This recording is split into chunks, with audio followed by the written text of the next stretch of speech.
Hey everyone, how's it going? It's VM Campos Magic Fan, and we are here live on another streaming Saturday. So, as everyone hops in and joins for some gameplay, I'll just check that all my settings are set properly. I'll make a quick hello to everyone on the Discord, letting everyone know that we are live. So I'll go over to this screen and then this screen. Live magic right now. Letting everyone know. Thusly. So I'm going to check my various screens. The broadcast seems to be good, so as people come in and congregate, I'll have everything properly set up so that's set correctly. Restrictions add suitable. This video may earn limited or average to request review. Yeah, right. So I confirm that we... Hey there, Mark, how are we doing? Right on time. I'm just setting my settings behind the scenes. So, what's good as I set this up here? Oh yeah, yes, sorry. Welcome as well, Stevie. I saw you lurking on the other one. I was live on a comic stream for a moment with Engel and Ivory. We were talking about comics for a little bit before this, but now we'll start with some magic in just a moment. I just gotta set my settings behind the scenes. Got some gameplay to do. But I just need to do a couple of things behind the scenes and then we're ready to go. It's been a little while since we were all on a stream together. So that's always fun. We've got a crack-a-pack. We've got gameplay to do. There might be a drink on the horizon and such. Okay, so that behind-the-scenes stuff is done. Let me just check my cameras, and then we're ready to play. I got some quests to do, but my game camera over here is a little dark, so let me change that. Where's my webcam? Here's my webcam, and then we'll go a little bit brighter. How about here? Nice. Then the amazing cam looks amazing. Good. Full screen cam looks good. Say hi to Red Sonja over there. Then we've got web browser cam right there. Good. And then the card cam. This is not a magic card pack, but I do have a pack to open. Remind me of that. I will get a pack in a moment. We'll open a pack. It's on the other side of the desk. But everything is working great. So thank you. It's going to be Easter for us over here on the Northern Hemisphere soon. But happy Easter for our favorite Southern Hemispherite. All right, so what are the quests for today? Cast 20 blue or red, cast 20 red or green, and cast 20 white or blue. Okay, so let's re-roll this one because I don't have a lot of those decks. So now we have blue and black. Okay, so I got a lot of blue, and we've got some blue, blue, blue. All of these can be done with a blue deck, so let's just go for it. Card pack is the disguise of... it's inside the comic. You have to battle the main character of the comic Reload. You have to battle her to get to be able to open a pack of magic cards. Yeah, that's what we'll say. So we'll do the it's a green blue. We'll have to build it first. So we're definitely going to play that deck, but to just get all of the quests for today before I lose them, I'll just do the good old Jace blue deck, and then after that we'll build the first thing. The first order of business will be to build that deck and then stomp people with the power of that deck. And then after that we'll see about some other gameplay. You can reroll your challenges. Yes, you can do that now. So but it's got caveats. You can only reroll it once per day, and you can only reroll one of the ones you have there. So they've stacked up for me. I had 3 of them, right? So only one of those 3 could I reroll, and only once per 24 hours. So you can't game the system by every single one rerolling to the best ones, unfortunately. All right, we got a Goreclaw, so it's going to be big creatures. Turn 1 Llanowar. Nope, no turn 1 Llanowar. Very good. It's going to be a turn 2 Mana Dork. And then they're going to get their Goreclaw out. Okay, not a Llanowar, but you play an extra land. And now they're going to do Llanowar. Nope. Okay, so they probably have Tamiyo Safekeeping. Every time there's a green mana available, it's one of the 2 fog effects that protects the creature. So I don't have any mana myself just yet to deal with Goreclaw. Let's see if they get greedy and summon it right away. If they do, I'll just bounce it back, and then eventually I get 4 mana, and I'll be able to... Yep, they are getting greedy. Okay, that's fine. So on my turn, I will bounce it back. That'll slow them down.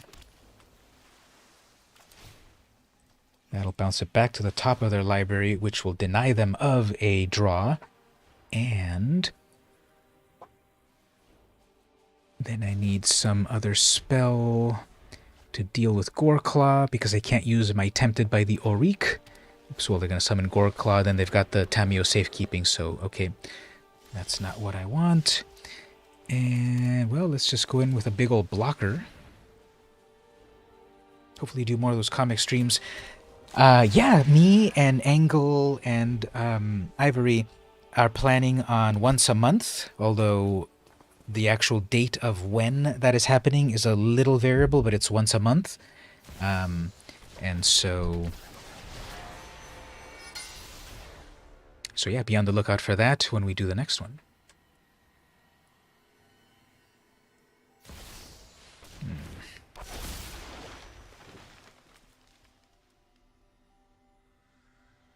Well, I'm going to have to hold back my Charix to... And then I'm missing lands, so... and I'm missing lands. Okay, well, I guess the annoying thing is to get this one out, so you can summon it again, and then I have a blocker.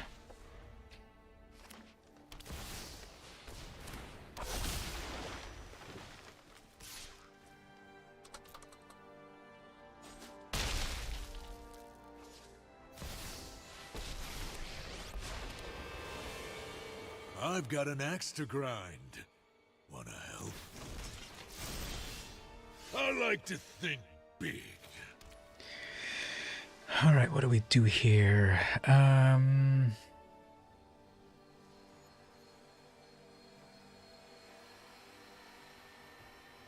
Nothing is great here, so...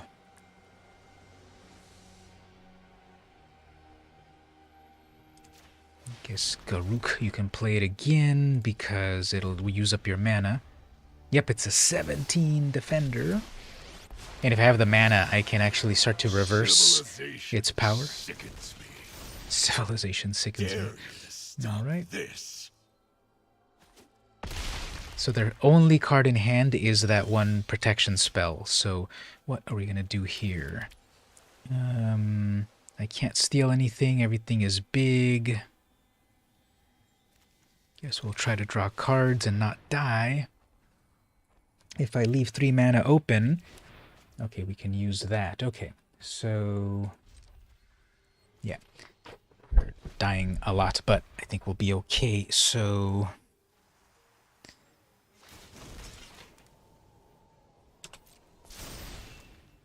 Buckle under our might. Oh, right, they're going to gain a bunch of life. 7 life. They're going to gain 9 life. Okay, how about we... bounce that back. Now they'll use the Tamiyo, I guess.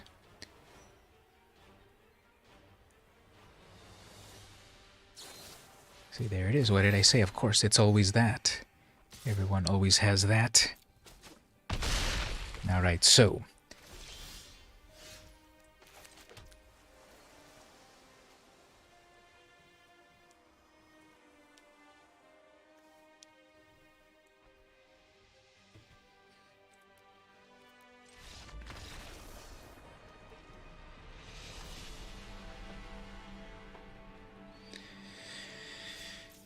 I needed more blockers, and I wasn't drawing anything. Okay, so let's go to the next battle.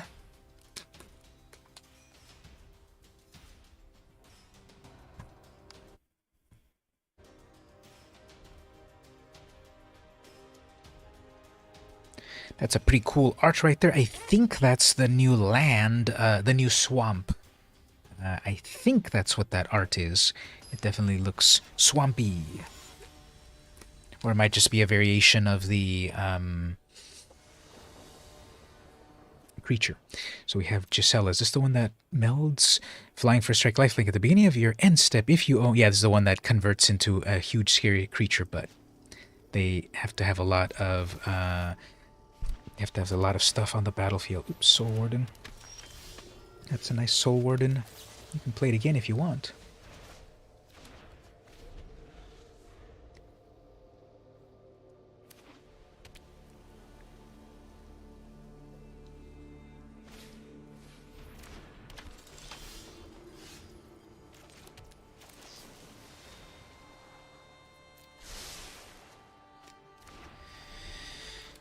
Alright, so I don't have anything good in hand yet, except Karn's Temporal Sundering. Ugh, a Johnny's Pridemate, that's such an easy combo right there, huh? Well, all I need is the spell that lets me steal it, and then you're gonna rage quit.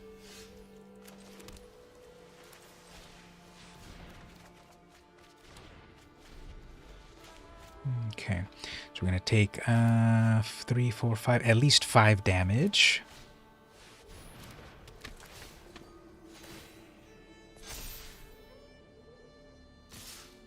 Okay, so they have enough mana for Gisela. They had enough mana, but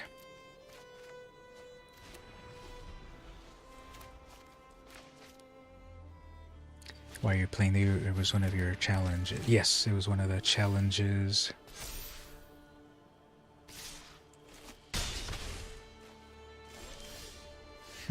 Okay. I need 5 mana to get that to work. Okay, fine, I guess. This is another one where it's just these draws are not... I'm always a step ahead. Helping. Oh, look at that. It's so sad to watch you fight yourself.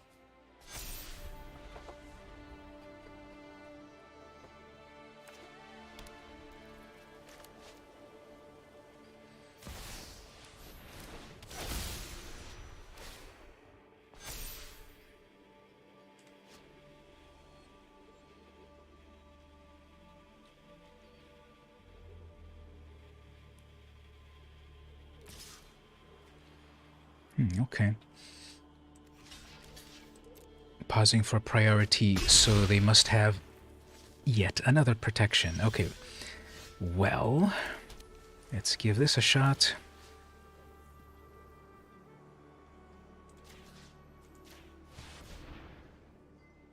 Even if that gets protected, then they'll use... Okay, good. So that gets bounced back. Take an extra turn. I have 6 mana to steal stuff. I guess I'll steal that flyer. How you play the hand you're dealt.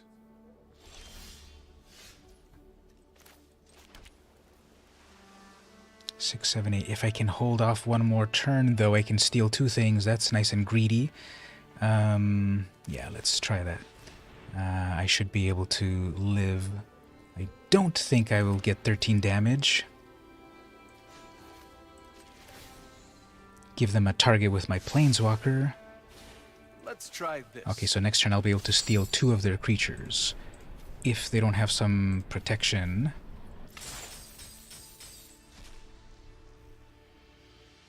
It is pausing for priority for something, though, and then I've got to bounce. Okay, this might do stuff, so let's see. Do they have a flash creature? No. Okay. Well, I will have enough mana to steal 2 of their best creatures.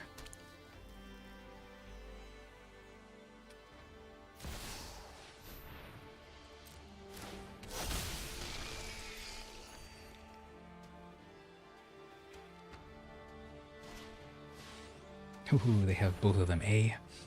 At the beginning of your end step, So if you control both of them,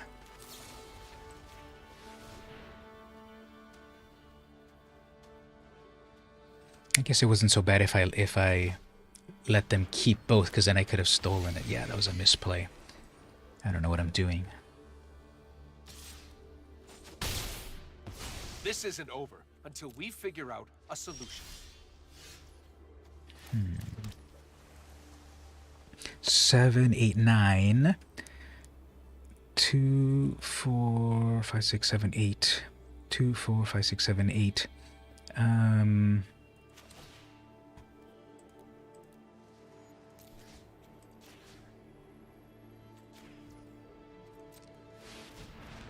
How about we take a piece of your puzzle that you can never combine your pieces.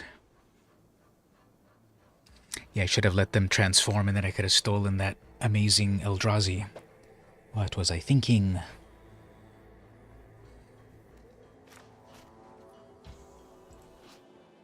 And they're reading the card properly. You should read it.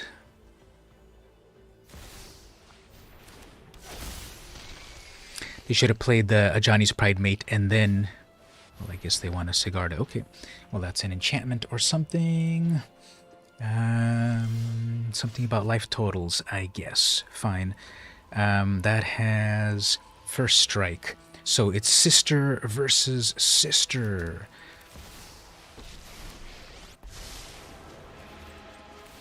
Don't worry. This is all just an illusion.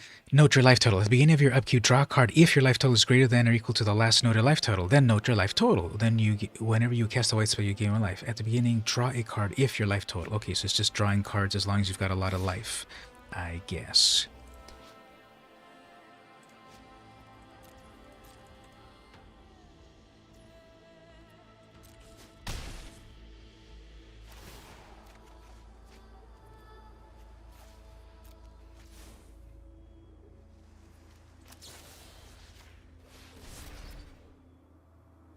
Yeah, it's like small text and everything because it's so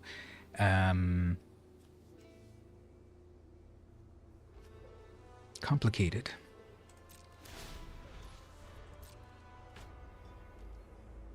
And all it really does is draws you a card if you've got higher life than your starting life. Although you gain more life every time you cast a white spell.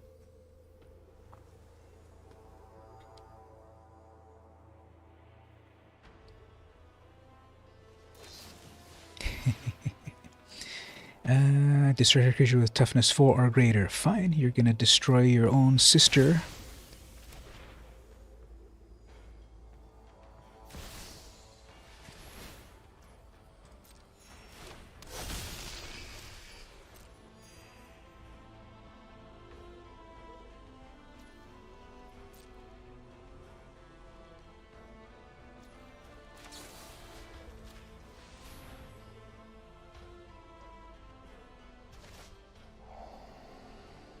I can steal more stuff, sure. Well,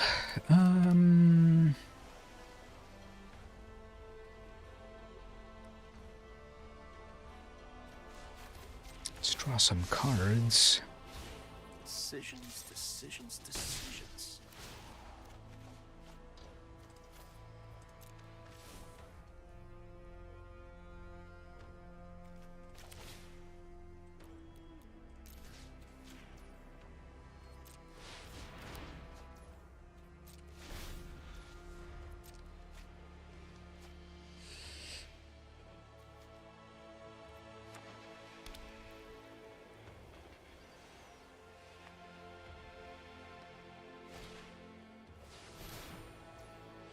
There you go, you finally did it right. Play a Pridemate first, and then... further creatures. Righteous Valkyrie, that's really good. But that doesn't happen until end of turn. As long as blah blah blah, whenever another creature, you gain life. As long as you have at least 7 life more than your starting total, all your creatures get a +2. Okay, that's not so bad.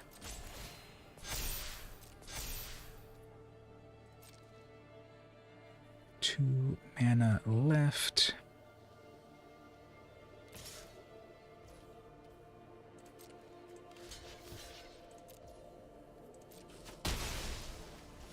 Actually, I should have bounced. That was a mistake. I should have bounced this Valkyrie and then blocked. Yep, that was another misplay. Well, anyway, that still kills it. Okay, never mind. Not a misplay. 1, 2, 3, 4, 5. Actually, I should exile the X spells. Hey there, Gabe. How's it going? I should exile the X spells because the... Now, when they see 2 Jaces, they're like, how are there so many Jaces here? I love it when a plan comes together. Smoke and mirrors. It's a matter of give and take. I have 12 mana. How does that happen? You've already lost. You just don't know it yet.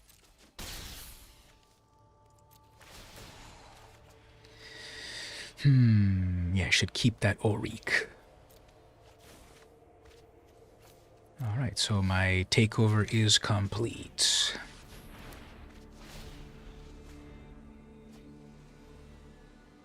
You have way more card advantage than me, but I got board advantage. I got 3 planeswalkers. I got a bunch of creatures. Okay, fine. Destroy everything. Fine.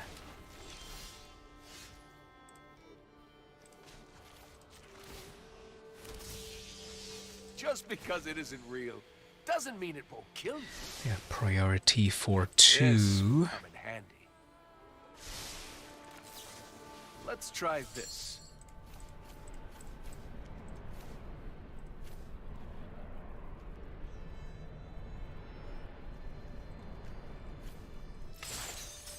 I'm deep in thought, so if I'm not answering people on the chat, I apologize. I'm just contemplating. Ooh, that's a good card. And I can play it right now, actually, so yeah, let's play it. How about an 8/8?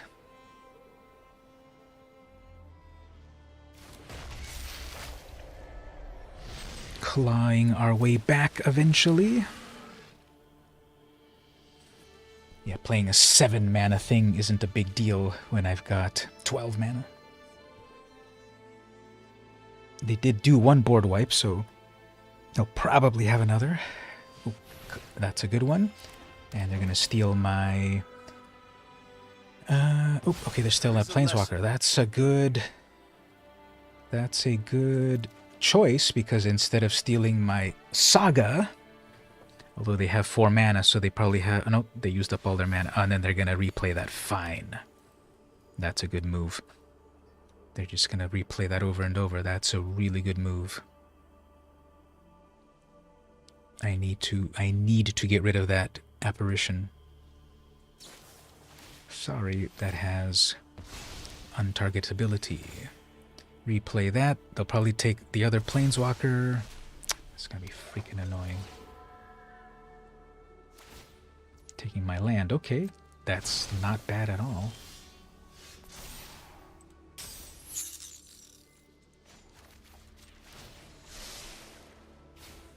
Let's think this through.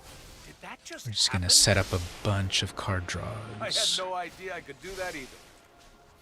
It's a matter of give and take. Deception is key.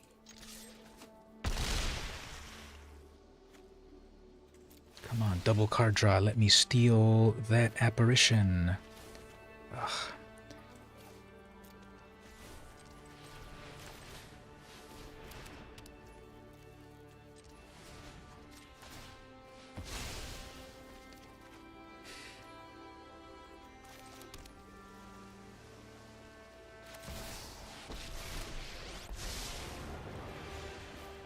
Are they your memories? Or mine? This should distract you.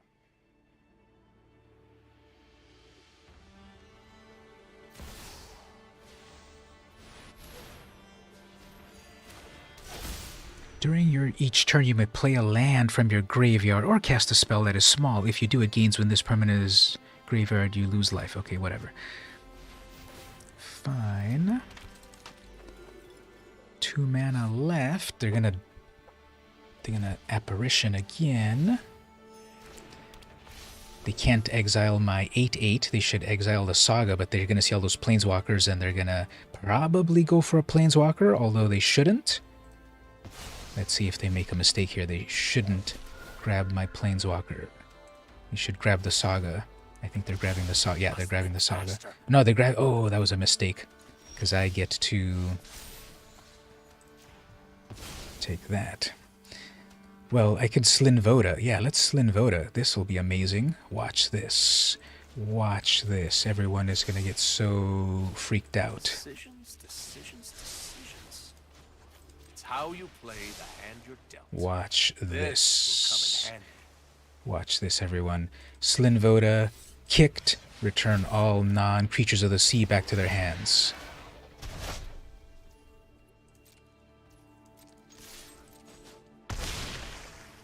Hehehehehehe, triple draws.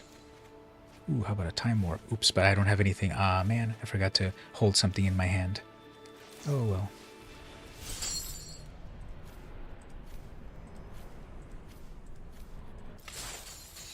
Well, I should have kept something in my hand so that I didn't drop that, so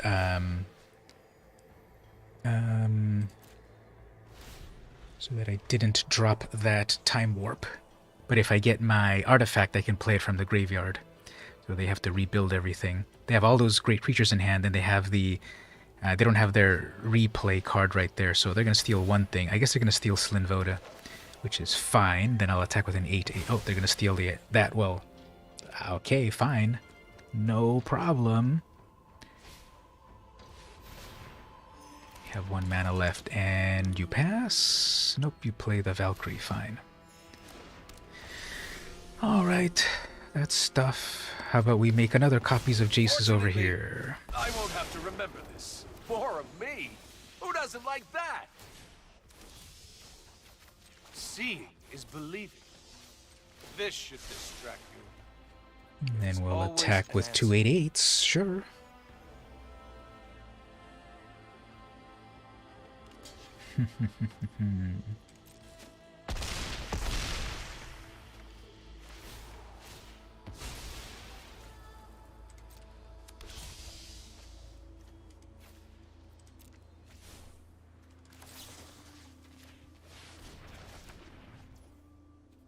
And we'll keep some mana open. Sure. Sure.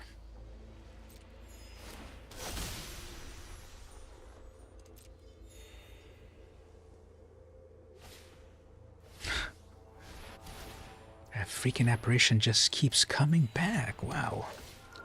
Well, as long as they keep targeting my planeswalker, that's a lost cause. Anyway, it didn't target anything, huh? That something happened. Great. Okay. I'll take that if it was a mistake. If you gained a bunch of life, then you make angels. Okay, hate that. Let's try to pull something. 1, 2. I don't want to get rid of the time warp, but I need to draw a card to bounce back that angel. That will bounce. Perfect. But it's not an instant.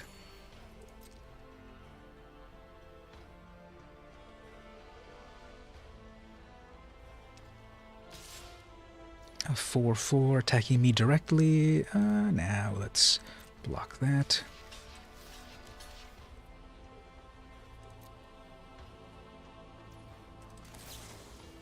Draw some cards. What do I want? Oh, just throw everything back to their hand. Yeah, that'll be mean. And yeah, let's draw all of that.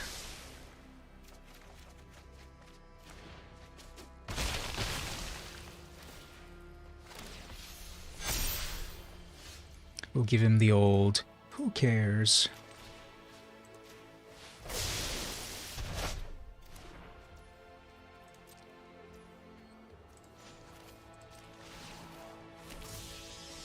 Deception is key. Decisions. Oh, my Jaces get pumped up, and actually let me put out a Kraken out here so that then I can make more Krakens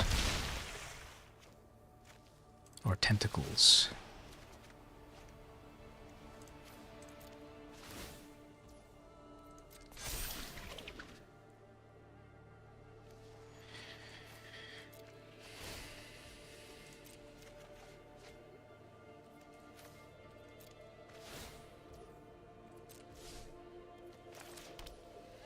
All right.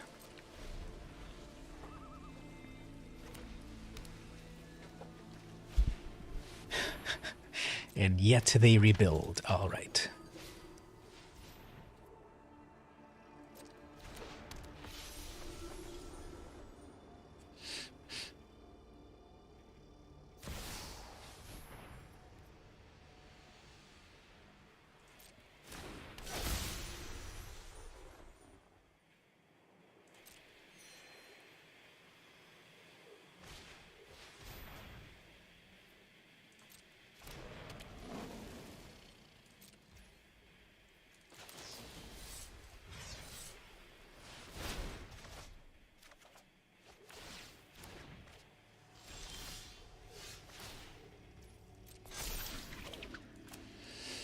All right, well, what do we do here? Well, let's just, again, bounce everything back to...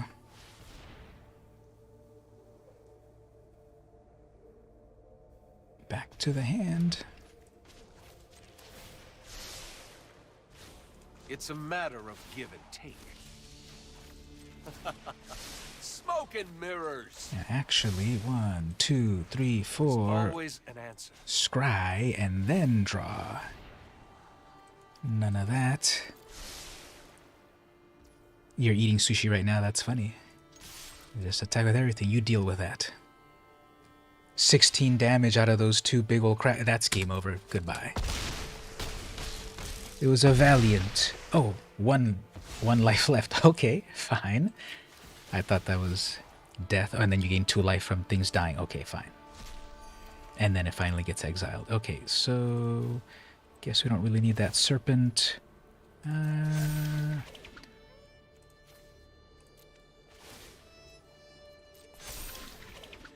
Oh, omniscience. Yeah, I'm not even going to play that. Well, if I draw... Yeah, I'm not going to play omniscience.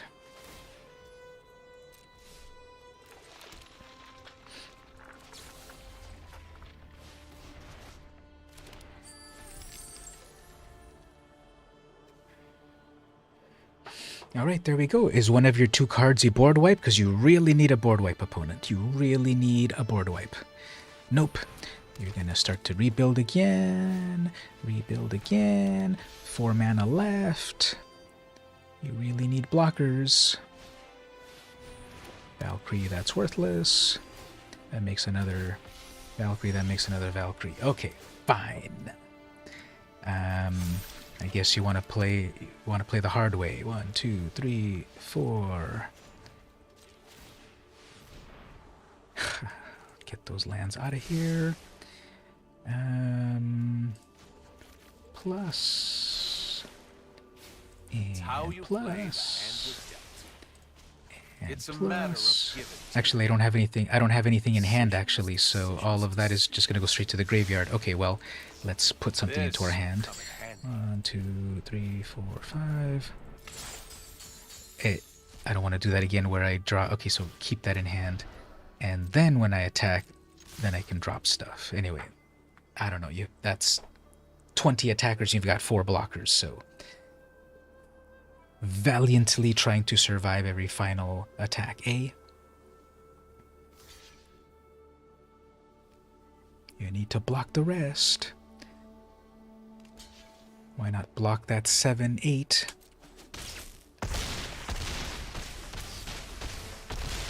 Yeah, math. Oh, they survive with 1 life left again. Amazing. Okay. Anyway, as for myself, well, let's just grab some stuff. Ooh, how about steel? Yeah, that'll be mean.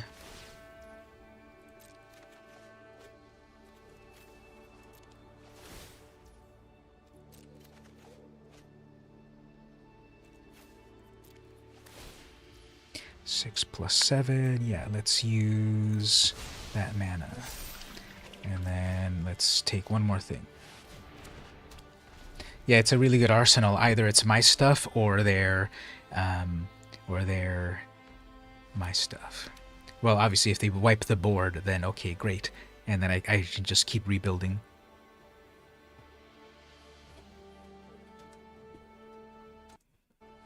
I'm sure this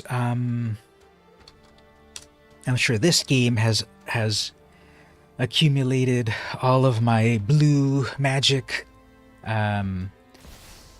efforts. Yeah, they're just putting everything back over and over. Wow. Anyway, this is definitely going to get me the... okay, what are you going to steal now? You're going to play that one more time. You're going to take back your Valkyrie. You probably want to take back your Valkyrie because that gives you life, I guess. They stole... What did they steal again? Oh, they stole the Kraken. Okay, fine. Krakens making Krakens. Oh, Sarah. Okay, fine. Planeswalker. I believe we can win this fight. We must defend the light. Well, 1, 2, 3, 4.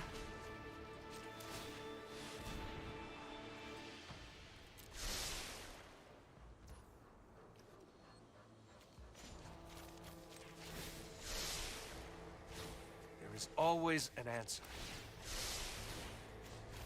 Let's try this. Let's think this through. It's how you play the hand you're dealt.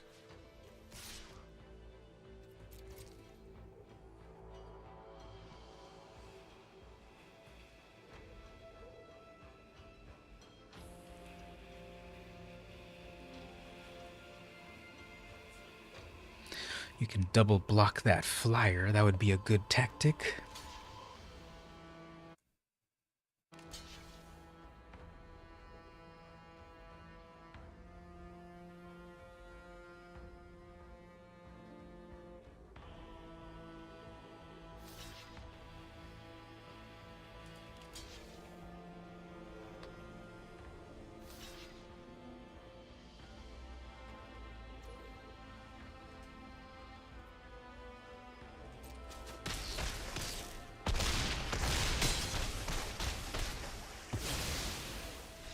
If there cannot be peace, then hope is lost. All right, well, there we go. They finally saw the light of the seafood salad deck. And exactly at -1. They kept coming back over and over. They really needed a board wipe. I just had overwhelming numbers. And they played their same cards over and over. They played that apparition over and over. All of those creatures over and over. They had one board wipe. But then I had all of these big old creatures. They blocked everything, but still too many overwhelming numbers. So it's the last meal they ever had. GG, got it. So let's check out of curiosity, how long did that game take? And I'm sure this got me, yeah, this got me all of the rewards. The one game got me all of the rewards. That was 3,000 gold, 1,000 experience. So all of that together for the one. That was fun. So just to check on my stats app over here, I can see how many...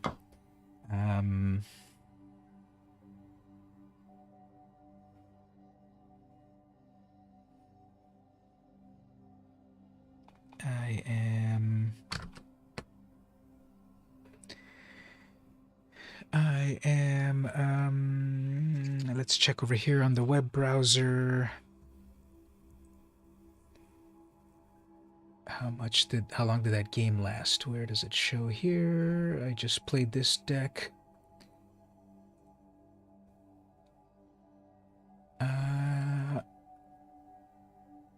Okay, so right now, this is the one I just played, Maestro Guitar. That was a 27-minute long game. So, there we go there.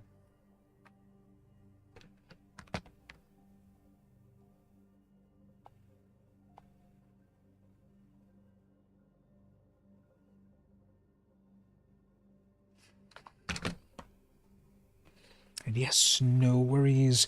So we got the we got it. We got all the gold, and this deck is 57% win rate in total, 62% on the draw, 62% on the play, 54 on the draw. So I've played 53 to 40 matches. I've played this deck for 10 hours in the latest season. So 5 minutes on that before that one got me, and then 27 minutes against that opponent. So on some of the recent decks, that was okay. That was a marathon game. All right, so I'm gonna build that deck. I have to find it in a moment, but Mark sent over a list to make a cool green and blue deck. I just have to go back in my history and find it, and then we'll put that deck. Here it is. We'll look at it briefly, then I'll go mix a drink, and then we'll build it, and we'll try the deck out. So, so here's the deck, then we'll put it together. It's the deck known as Toxic Rot. We're going to have Shore Ups, Forests, Islands, Safekeeping, everyone uses that one, Venerated Rot Priest, the main bread and butter of the deck, March of the Swirling Mist, March of the Burgeoning Life, Tyvar's Stand, is that Tyvar's Last Stand or Tyvar's Stand? But we'll find it. Bring the Ending, Storm Chaser Drake, Ivy Gleeful Spell Thief, Distorted Curiosity, Croaking Counterpart, is that the one that turns their things into frogs, Aspirant's Ascent, Yavimaya Coast, the Dual Land, Spara's Headquarters, the Tri-Land, and everything's low casting cost with 20 land. So we'll start to build that in a moment. Let me go mix my drink, and then we will try putting that together in just a moment and see how it goes. So BRB, everyone, just one moment.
All right, we're back. Yes, I did win that one. It took 27 minutes. I checked my stat counter, but it took 27 minutes. Finally got them. They went down to -1 life. You know, they were at 1 life a couple of times, and they bounced back because they had life gain and stuff. And then finally, eventually, I just had way too many tentacles. I had way too many krakens. I had way too many creatures of the sea. And then, you know, I attacked with 8 things or 9 things or something, and they only had 4 blockers. So just the math of it worked out. We're going to build a deck in a moment. Mark has suggested a deck, so we'll build it in a moment. So I went easy this time. Instead of mixing a drink, well, I said, hey, why not just open one of the drinks that I have here? So this is a lime margarita pre-mixed already, premium organic tequila with organic natural flavors, and this is from Havana, brand Havana. So this is what I will be partaking in during the stream.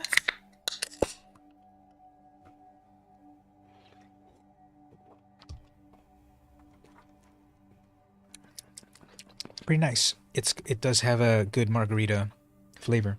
It even a little bit of the saltiness that you would get out of a salt-rimmed glass. Anyway, let's get back to the game, and what I'm going to do here is build a deck based on Mark's suggestion here. We'll call this Toxic Rot.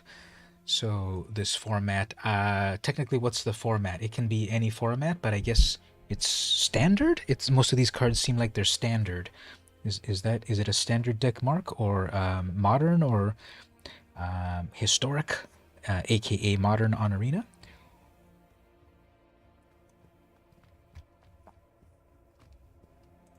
If we set it to historic, it should count every single card out there, so it should work. Explorer is supposedly eventually going to be modern. No, all of these names. Okay, so there's standard, there's modern, there's pioneer, which is new modern, and explorer is working towards pioneer, and then historic is a mixture of modern and legacy. I don't know, it's all confusing. Hey there, how are you doing, Admiral Memo? So you're saying it's standard. Okay, so let's try it as a standard. If not, we can easily switch between it. So standard. So first up, shore up. We're putting together a user-submitted deck here. Thanks, Mark, on that. Let's put this together. So we need 4 of those. I have a couple of wild cards, so we can... Actually, wait a minute. I got 1 common. Okay, so we're going to have to crack packs in a moment. Okay, fine. Let me save this, and then we'll crack some packs. That's a good way to put it, because it can get a little tricky about what is what and such. Let's open some packs. I got a couple packs we can open up so that we can get some wild cards. So a lot of cool cards, Mesmeric Orb, etc. But I want them wild cards. So we'll open a bunch of packs. Teach me how to make, just like the teach me how to Dougie, teach me how to Dougie, teach me how to Dougie, teach me how to Dougie. Remember that dance craze from like 15 years ago? There's a couple of drinks that I like to mix, but this one is just straight out of the can.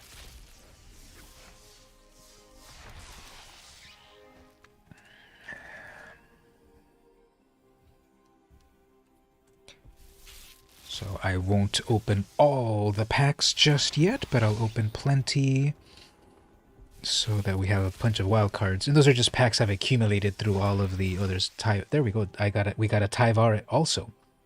So not only are we opening packs with the wild cards, we might also even open the actual cards that we need for the deck. So that's nice.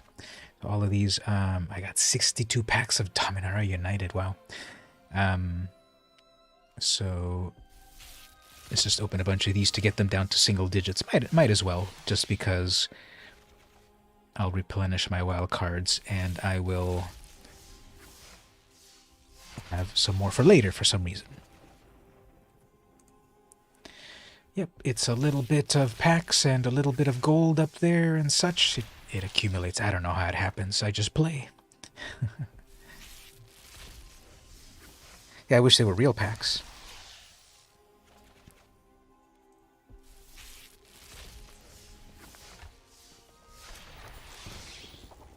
For us old-timers that remember the first printing of Sulphurous Springs, remember Sulphurous Springs on Ice Age?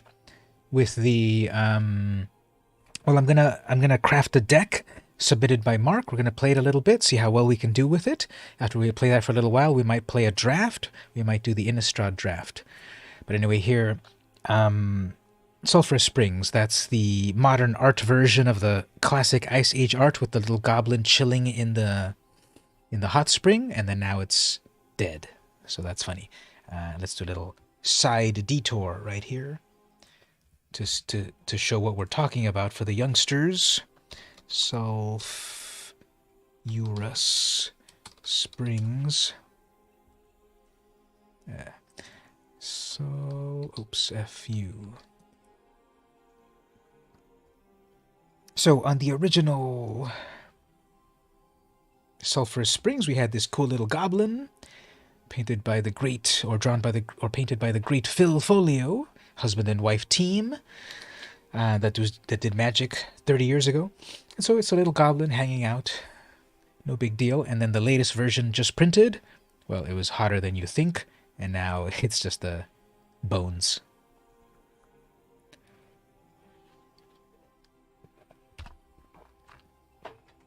That's funny. All right, so where are we at here? Let's bring these down to 10 packs just for fun. I got the Raven Man. Yeah, it's it's just all the hedonism. That's literally now what, right? People have heard of goblin mode. That's one of the slang terms that the youngsters use nowadays. I've gone goblin mode AF, y'all. FR, FR. I think I can talk like them.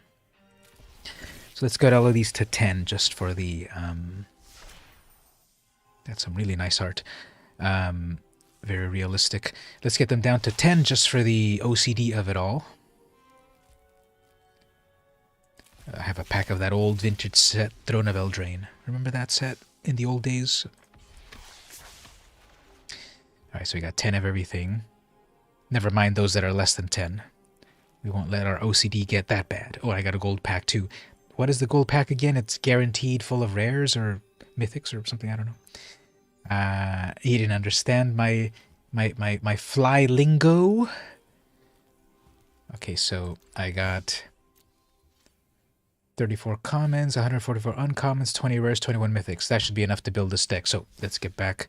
Plus, I probably cracked a bunch of them too. So, new deck. Set it as standard.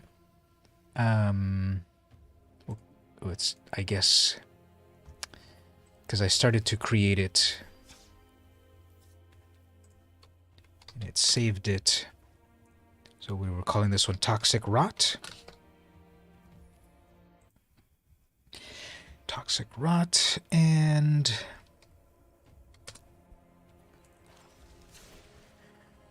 shore ups. Okay, shore up the shore ups. 7 forests. You can pick your favorite land now, but I'll just grab any one of these.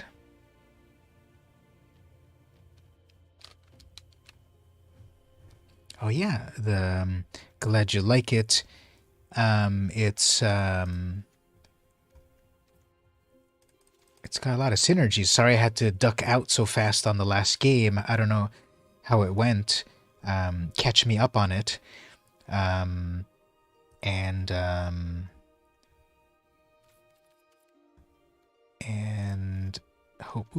Hopefully you had a good time to play your multiple games.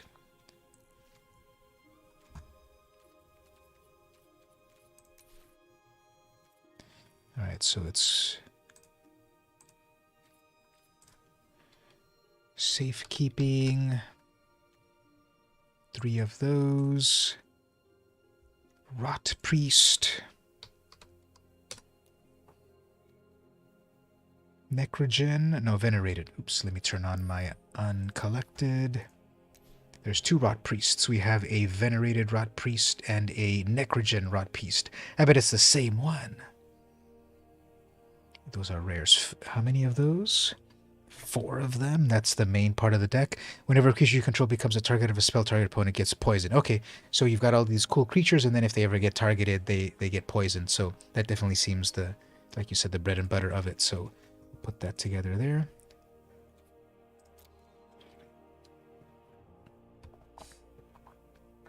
You got the full art metal lands. Very nice.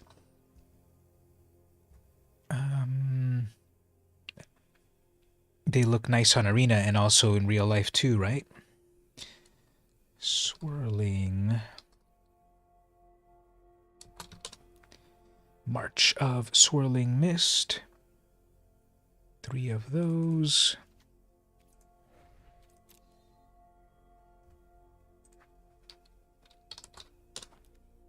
March of Burgeoning Life, 4 of those.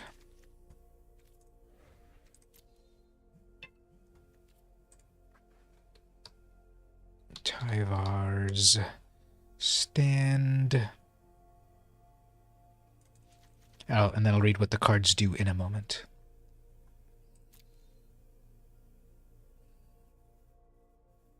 Rot Priest and Mutate. Oh, that's interesting. What was the creature that was mutating onto it?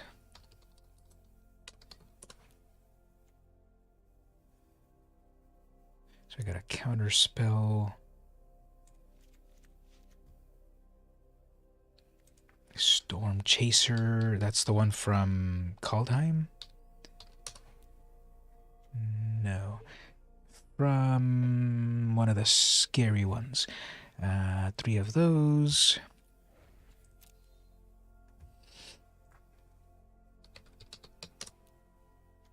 Oh yeah, there's the Ivy, the one that bounces, that you rearrange the order of spells.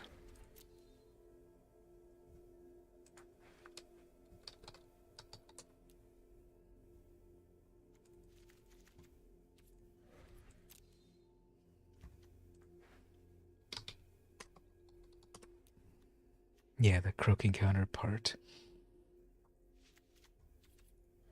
That is some hilarious art.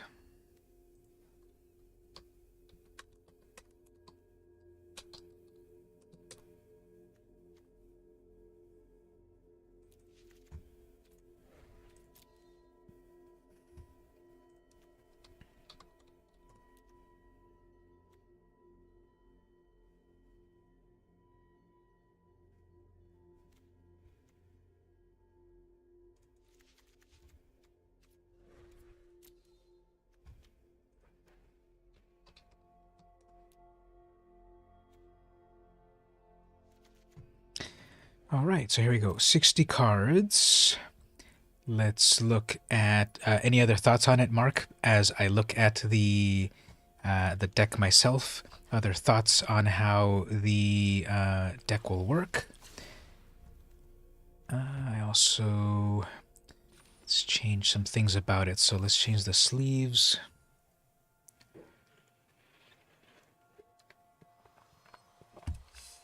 Something timed out. Did I time out? Or did you time out? You're saying on my chat? I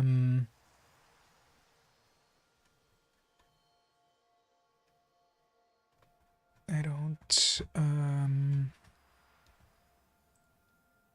me see, does my system say something about your time out or something? My chat is not current over there. Hold on. Sometimes the time... Oh, no, you're on Twitch. Sorry, let me go to Twitch panel. Probably the... Too many chats at once. Sorry about that. I gotta check my settings somewhere. Or maybe it was a really long deck or something. I mean, a really long message. I saw it on my main panel here. Sultai... maybe it was a long message or it was too many messages at once. I don't know. Sorry about that. I think my settings are very strict. Gotta check them at some point. But let me add... What's a cool sleeve to add? Got so many that I'll never use. That I should use. Let's get one of these over here. I don't even know what that is, so let's add it. Cool. Is that the Raven Man or something? We'll change the pet. I got some new pets. When did I get these pets? Are these pets that I actually have or that I have to buy? I don't remember any of these. Get this red one. Infrared koi, rainbow koi, golden koi. I don't even remember ever getting these. I guess as I went through the mastery tree, I got them. The one that I regretted not getting was one of the cat ones. That was like one of the first ones. Like the Lurus cat pet one. Get a koi, sure. And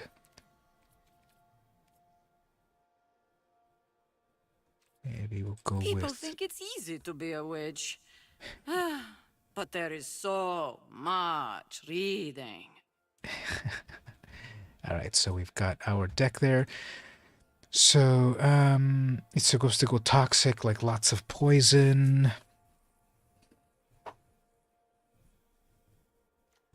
Alright, so I'm going to read these cards for a moment. So, how the deck works. Aspirant's Ascent. Until end of turn, target creature gets +1, gains flying and toxic, so it's an instant. So if you sneak in something, then give it toxic. Shore up. Target creature you control gets a +1, gains hexproof, untap it. So I guess you can untap a blocker, give it a +1, give it an hexproof in case it's an important creature to protect. Safekeeping to protect the creatures.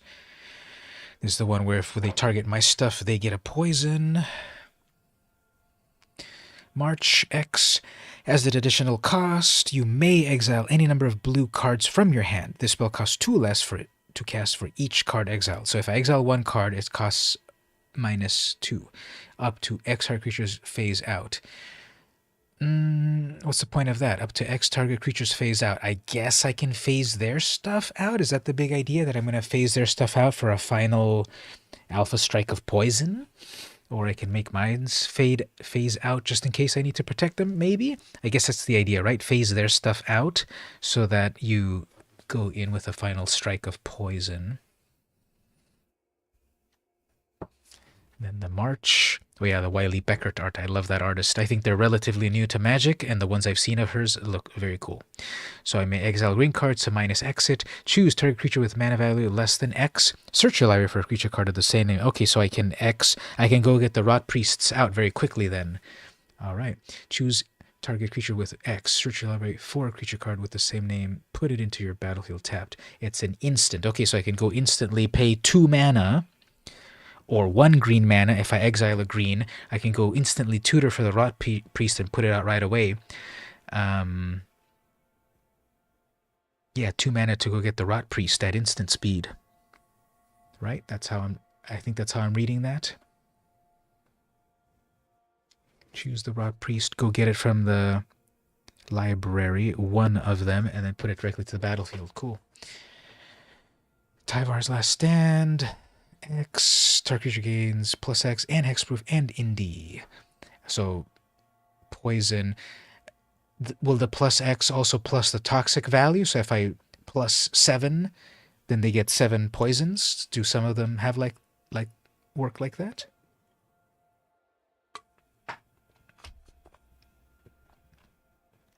I just saw the art and I read the flavor text. When they write songs about this battle, I will make sure your name is forgotten, devil. And then I'm looking at the art and it's Tyvar versus Loki. Sorry. Versus...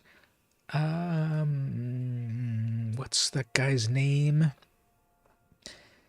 Loki... What's his name? Toki... Tybalt. Yep, Tybalt. So it's Tyvar versus Tybalt. +X doesn't add to toxic. Okay. Yeah, because they don't have poison the same as before? Toxic? One of those things. We'll figure it out. Bring the ending. 2 mana, instant counter target spell unless they pay 2, or corrupted counter that spell instead if its controller has 3 or more. So you automatically counter. It's a 2 mana counter spell. Complete counter if they're corrupted with at least 3 poisons, or they have the tax of 2.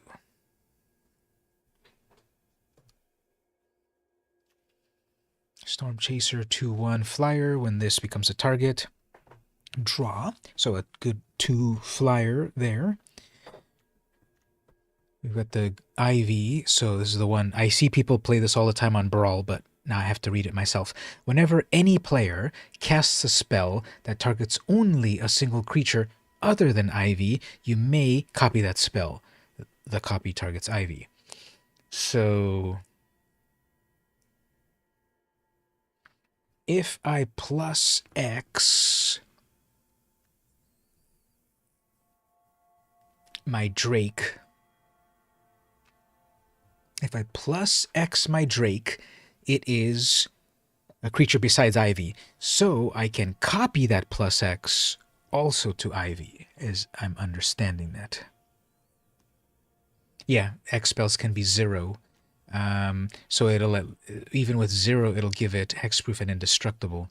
So that's another way to protect it. There's a lot of protection in the deck, I notice. Do we have enough creatures, though, that need that protection? We got 11 creatures. Seems okay, but a lot of protection on those creatures because they do a lot of important stuff. So I target my other creature. I also copy the spell to Ivy. That's how that works. Whenever a creature you control becomes target of any... Okay, good. So even my own creature. Okay, now that's the big thing too. I was only thinking about it as if my opponent were targeting my creatures, they get poisoned. But if I target my own creature, then they get poisoned too. Okay, now that makes more sense. So even with the 0, that's still a target. So good to know. Then we've got the Distorted Curiosity, Corrupted. This spell costs 2 less to cast if an opponent has 3. All right, so it would be a single blue mana to draw 2. If they're corrupted. Cool. And then we've got the counterpart. Create a copy that's a target. Create a token that's a copy of target non-frog creature, except it's a 1/1 green frog, and flashback it. So do more of those priests. Okay, just get as many of those priests out. Target it with stuff. Ivy can give you free targets, free copies, and then you target the Drake and you draw cards. Okay. You got the Simic lands. I don't know why we've got a Spara's headquarters. What do we need the white mana for? We have cycling, I guess. 3 mana cycling. Why not just put regular lands? So then we've got the... why not put shock lands here instead of the pain lands? So we've got 4 pain lands, 2 triomes, but why do we need the white mana? And I guess we've got cycling. So that might be something to look at for the... mana in a bit, but let's try it out. It definitely looks cool, I can't deny that. And it also the land type. Land, forest, plains, island. So let's let me play it against Sparky for a moment, just to kind of get my bearings a little bit. Then we'll play it against non-ladder, and then maybe we'll play it on ladder. So let's just beat up on Sparky for a moment as I yeah, the cycling. So where is Sparky? Oops, also let me change the box art. Let's put the Rot Priest onto it because they're the star of the show.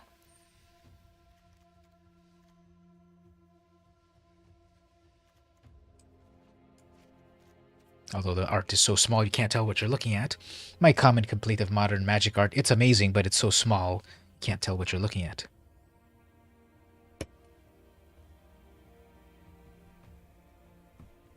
Okay, so let's beat up on Sparky a bit as I understand the deck, and then we'll play it elsewhere.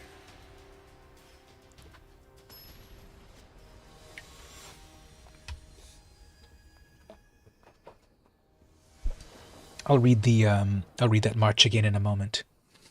All right, well. Turn 1 play, but no mana for it. Turn 1 play, but no mana for it. Rightio, Plus a now mulligan. let's play. Amazing.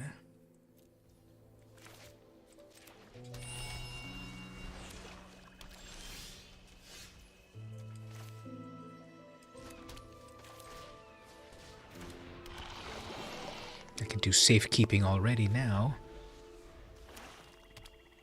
We have black mana, Krovikin Scoundrel. It's just a plain old 2/1. There's probably more ideal things to do, but let's just get a feel for the cards.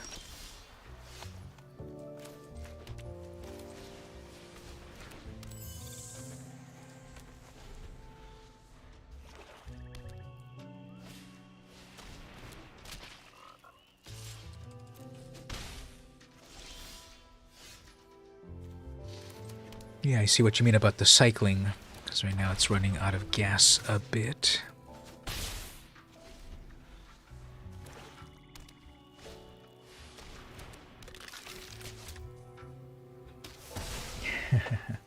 Ivy was the better target.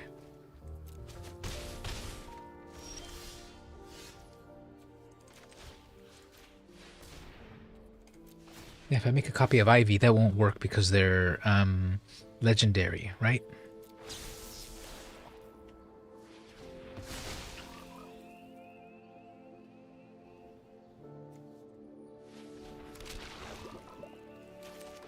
Flashback that in a moment.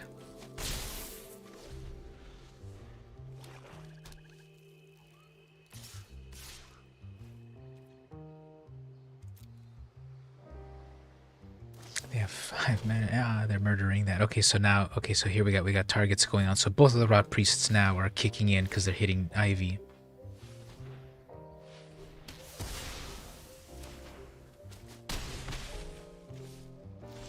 They have 5 poison now. I can replay until end of turn. Something gets flying and toxic.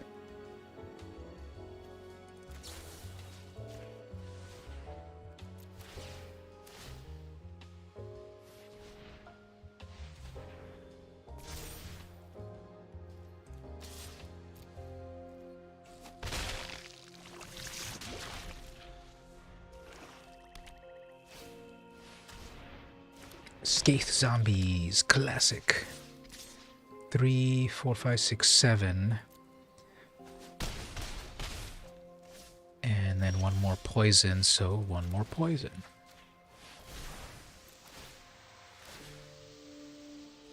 Want to play again? Okay. It works. The combo is what you were thinking. So I did it. I did it fast. Too fast before thinking about it. What was the combo again? Aspirant's Ascent. Or just everything coming together. So let me play it a little bit more just to keep getting a flavor of the cards with Sparky. And then we'll play a real brain. Not some artificial intelligence.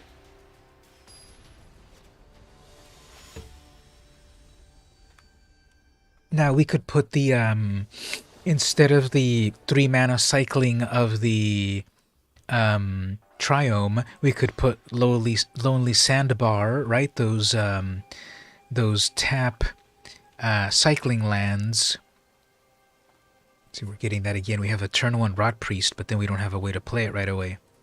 That's only 2. I love a good challenge. That's only 2, but that's only 2 instances, but something to consider. So, Lonely Sandbar and that whole cycle of those tap lands that cycle for 2 or for 1 of the color. That could be a way to do it.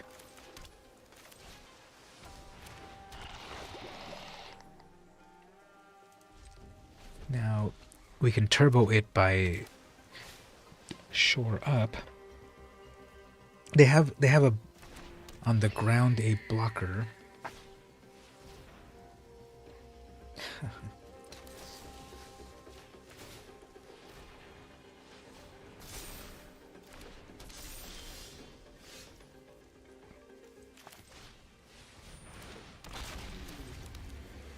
So that'll be a card draw plus a poison.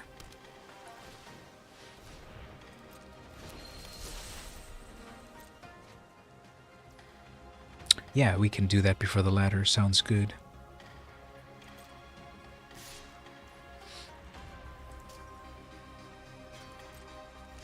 Block that, shore up that, dry card, give a poison.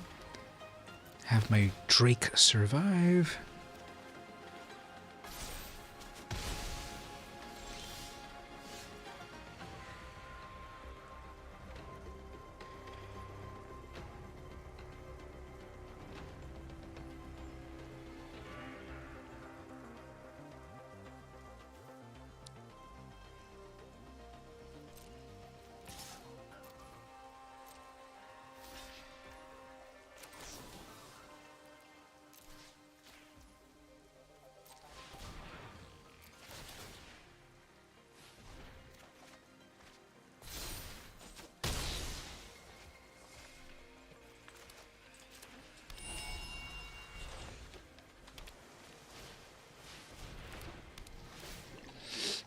Crypto Prophet. That's a pretty fun name.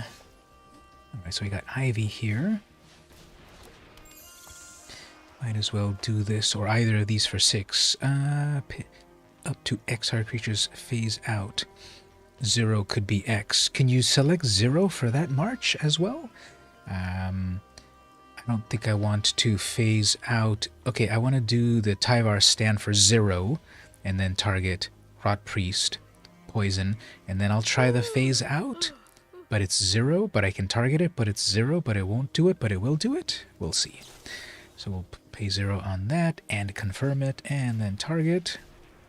So Ivy can target to itself, but that doesn't really matter because it's going to be 0 anyway. Actually, I should have targeted the Storm Drake. No, it targets herself. And then we'll pay that one for 0 too. Will that do the thing? Target up to X creatures. Okay, submit 0. No, it has...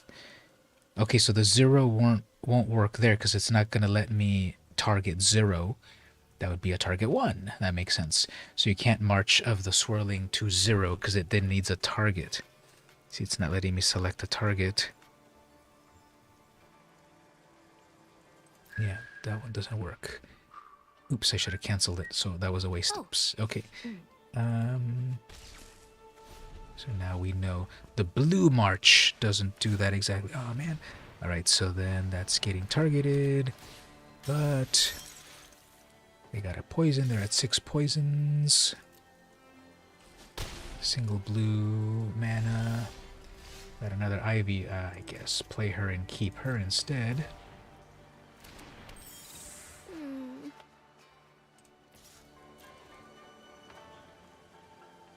The blue marches for defense. Okay, we get an unsummon, which then we get... Do I want to... No, don't copy that to Ivy. But they get poisoned. Replay.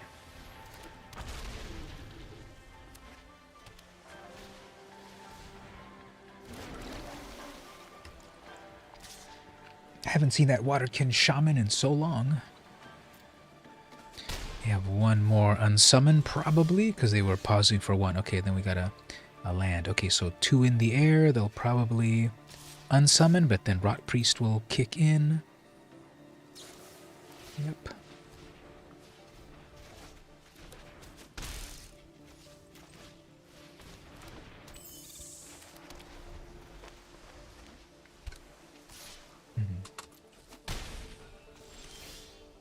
In the air. Okay, so we got the one more plus X, so let's just pump up the plus X to the max.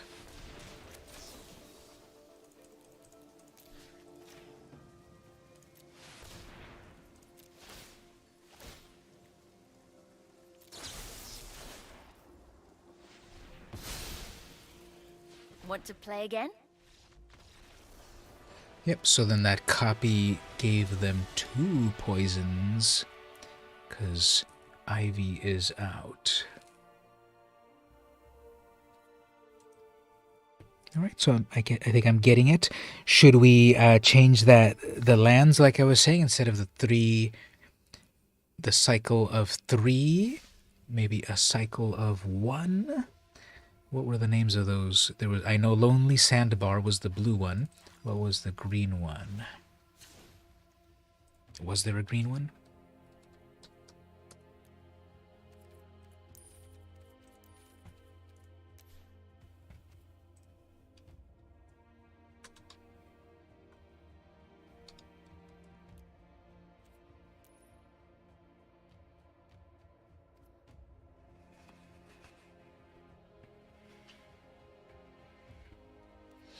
What was it called? Sandbar or Sandbar? Am I imagining that land?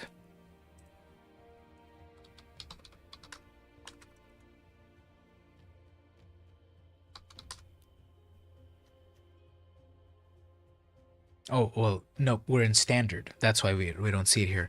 It's not a standard card. So if we wanted to put that in there, we'd have to go with historic or explore or whatever. So that's the whole deck at the moment is standard. Let's keep it as is. I'll make a copy of it actually. We can have we can have a version that's standard that has STDs, and then we'll do a copy that's, I don't know, historic, explorer, whatever. I like historic better, although I don't like alchemy there, so we'll do it as explorer. Clone it.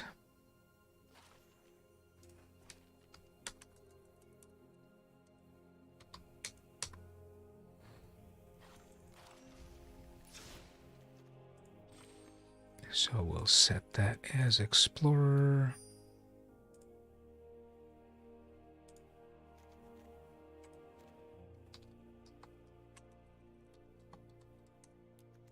The cycling lands. I need to learn how to spell that properly one day. You also have the deserts.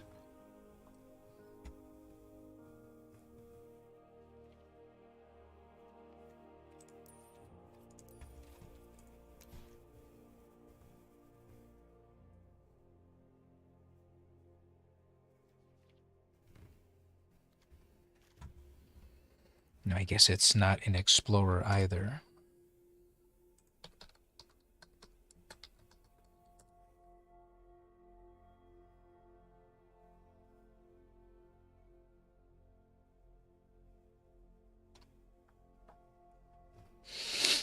Although those are tied, I'm looking at it over here.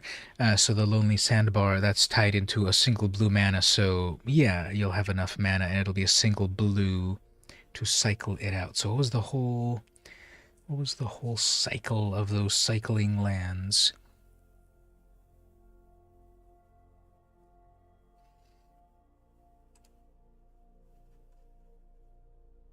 They were from Onslaught.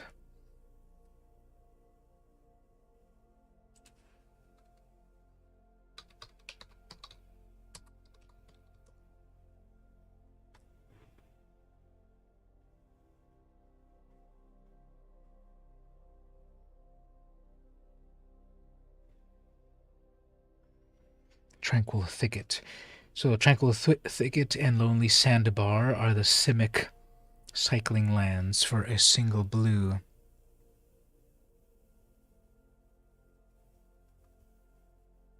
Well, we'd have to rethink the deck if we go over to Explorer. So that might be for then more thought.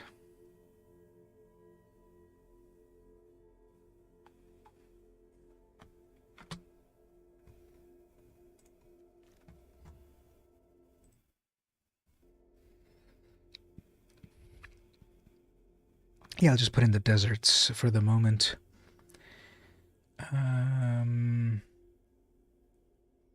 Although the triome, well, it's 2. I sort of feel that the dual lands.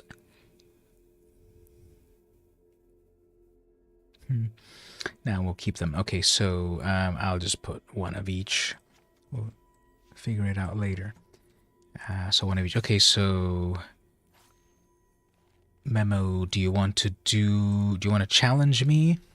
Send me the challenge for the standard match, and we'll play it a little bit, then I'll play it to the world.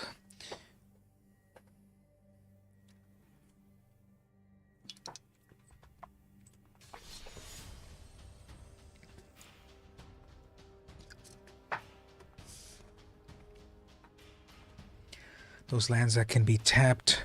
Sorry, let me catch up there. What were you saying? You like those lands that can be tapped for one color mana or the other. Sometimes you admit you use the wrong mana at the expense of a later play. Yeah, that's the one of the many things to keep track of to as we play. So Stevie, yeah, we missed you on the last game. I was not able to stay very long, though. Unfortunately, I got a phone call and I had to take off, so Gabe stayed and Catherine stayed. How did those games... How else did those games go? Gabe, did you further try out your new deck?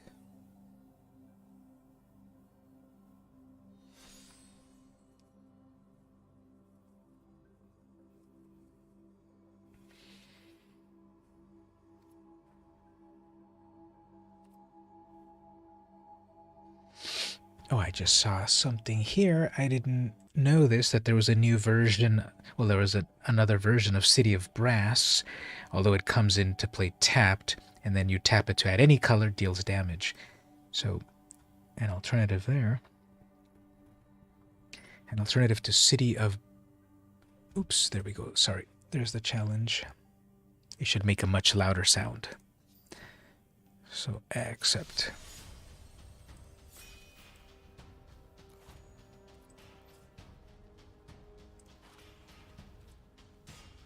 Alright, let's play the deck against a real person.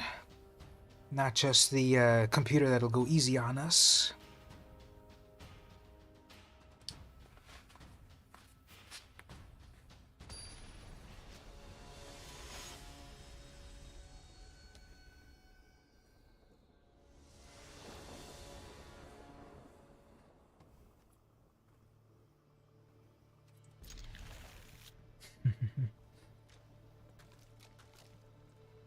Got the little flame cat. There's my holographic koi. Ooh, we got the Kumano. What does that say? Kumano, Faces of Kazakhstan or something.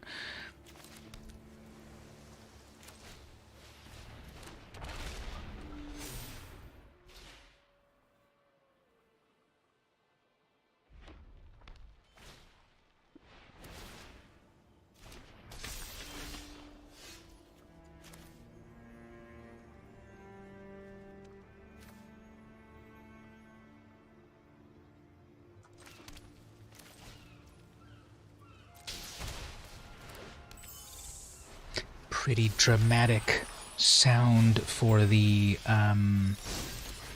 damage from the Pain Land. Alright, so we got the double damage from the Saga out. Oh no, it's the Exile thing. Never mind. I thought it was a different thing. We got another Kumano.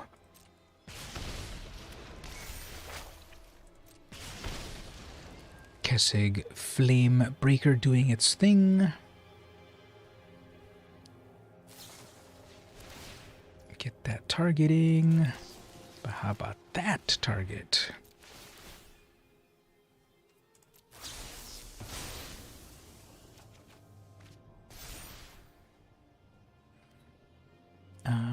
Copy which spell? That's a little tricky there. I guess not that spell.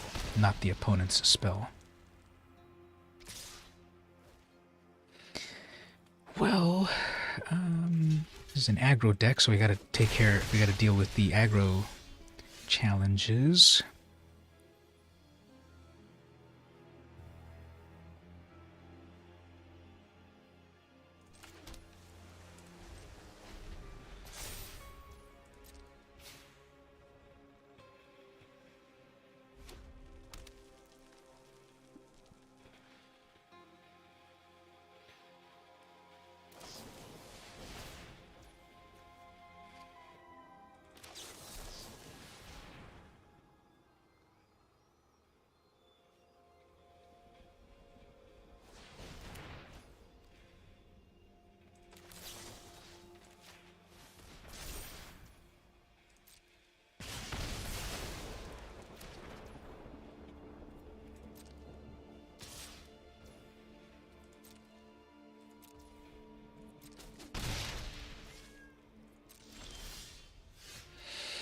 Yeah, we didn't get anything. We didn't get our draws this turn, so GG.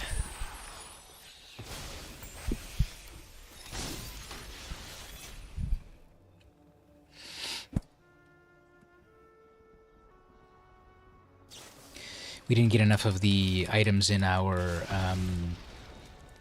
toolbox that we needed. Ivy all by herself wasn't doing enough, and we never got the Rot Priest. All three of the Kumenos, eh?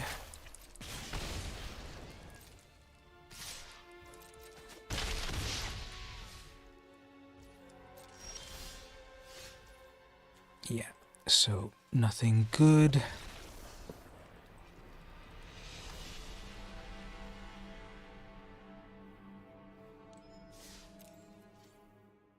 Jason got the win. Who's Jason again? Are you sure you don't mean Robert, or did another person show up? Because that was when I left. That was Robert. That was next to me. So it was a different person named Jason. Hey, you can send the challenge again. We'll try that again. Maybe we'll get a better draws this time. Although Robert was the guy. Well, it was just draws at the moment. Didn't get any of the draws that really made the deck go.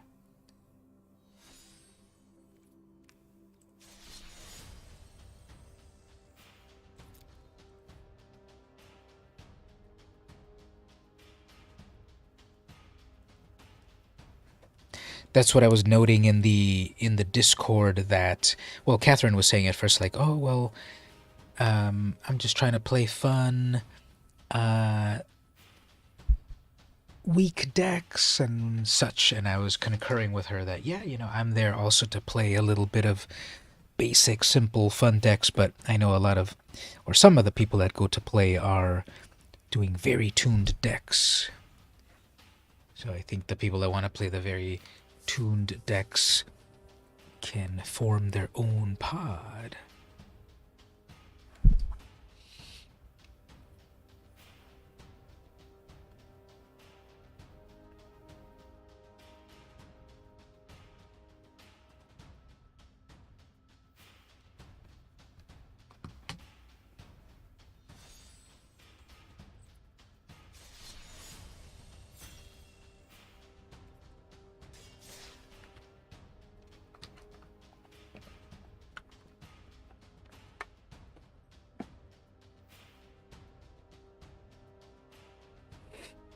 Okay, so Robert was there, then they played, then a guy Jason joined Catherine and me for a 3-player game. Oh, okay.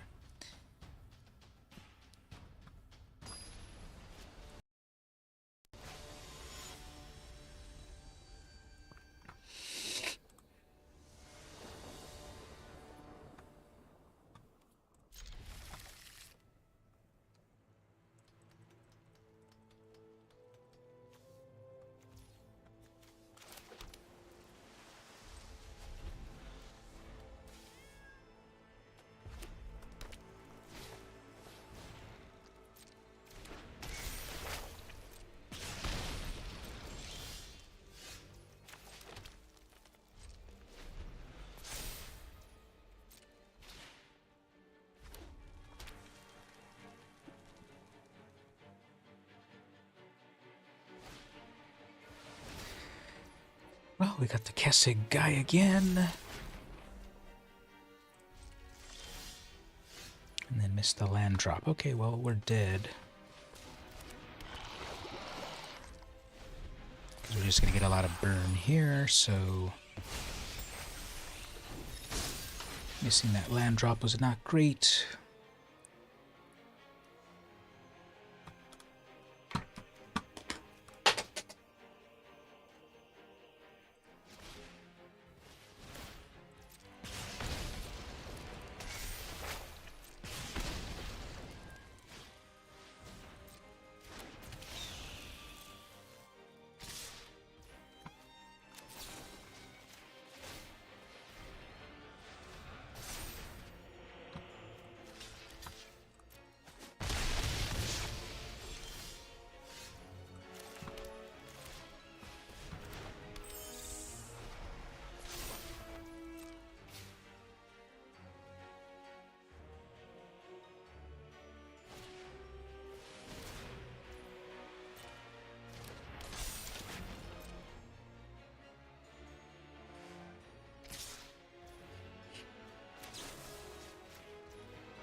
Alright, so this deck needs work versus mono-red players. So that's a note to make. Mono-red players can be strong on that deck. Alright, let's play it on the regular random ladder. No, that's fine. I'm gonna go on to the ladder. Let's just see a whole bunch of random people. Not the ladder, but let's just play on the whole random, everyone, all comers on Magic. Let's see what random stuff we get here. Just as a random set of different people. Stay Fresh is the opponent. And this is a pretty cool field here. Kind of scary.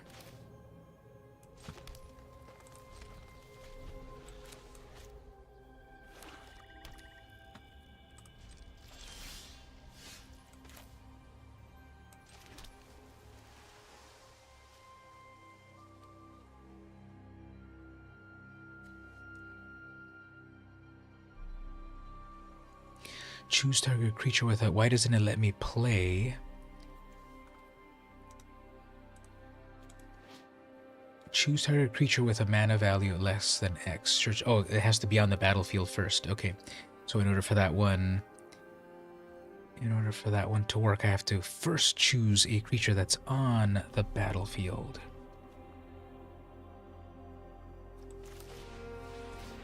All right. So now I know that March has to first target an existing creature, the Rot Priest. Yeah, the little koi is eating virtual snacks.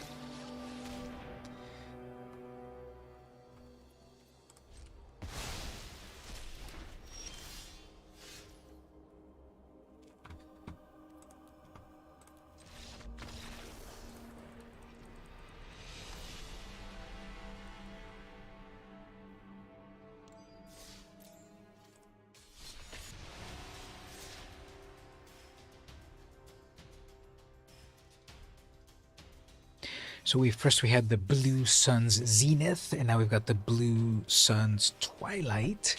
So what are their... Is that it? Blue Sun's Twilight? So Blue Sun's Zenith and Twilight, I wouldn't think of them as related. Blue Sun's Dusk? Or am I mixing them all up? But I like that cycle. I like it when they think about different names for a whole, cycle of things.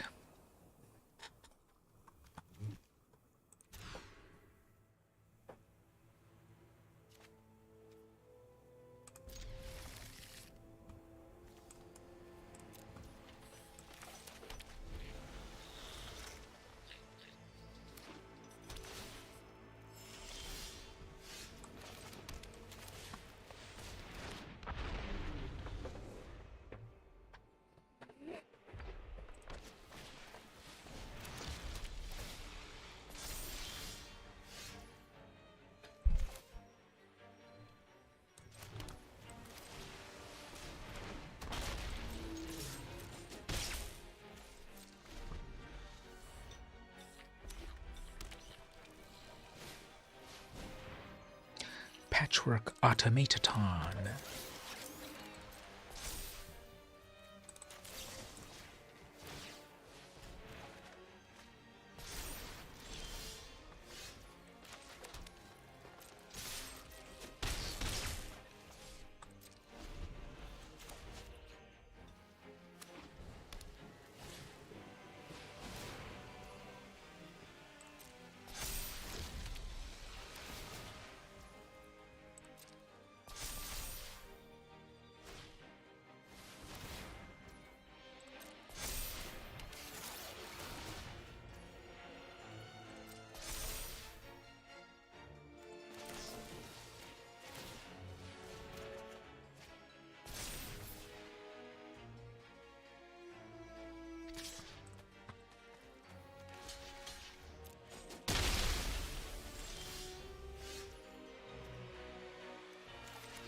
Well, if the priest is the big idea about this, 4 out of 60 cards, isn't that an issue in terms of the deck is really relying on a lot of, 4 out of 60, whatever that fraction is.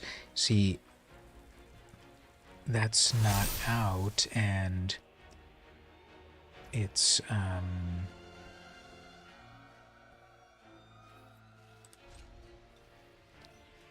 the combo isn't quite rolling yet.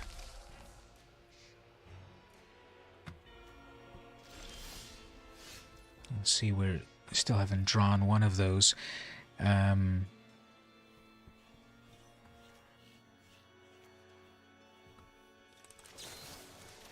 now I'm kind of searching for the rest. See, that's still not coming up, so it needs to be...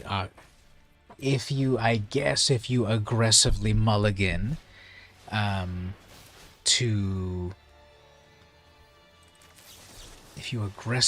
aggressively mulligan to definitely get Rot Priest turn 1 and playable, that's going to go a long way toward that, but right now it's not.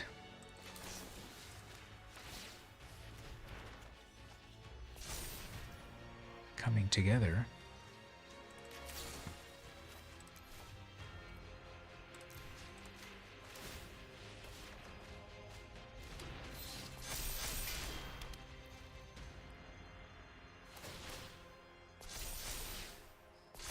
Mentioned those charge reactors are doing something, right? 4 it deals damage equal to the number of charge counters. Oh, and that's just going to do 7 damage on its own right there. Yeah. So, yeah, it's going to need some work and stuff. So, yeah. Alright, let's take a little break. We'll keep playing in one moment.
All right, everyone, we're back. Let's do a crack-a-pack, because I've got a pack of the latest and greatest set of magic right here. So, where did I just put it down? That's funny. I swear I just had it in my hand. Okay, hold on a moment. I guess I left it in the other room. One moment.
Sorry about that. There we go.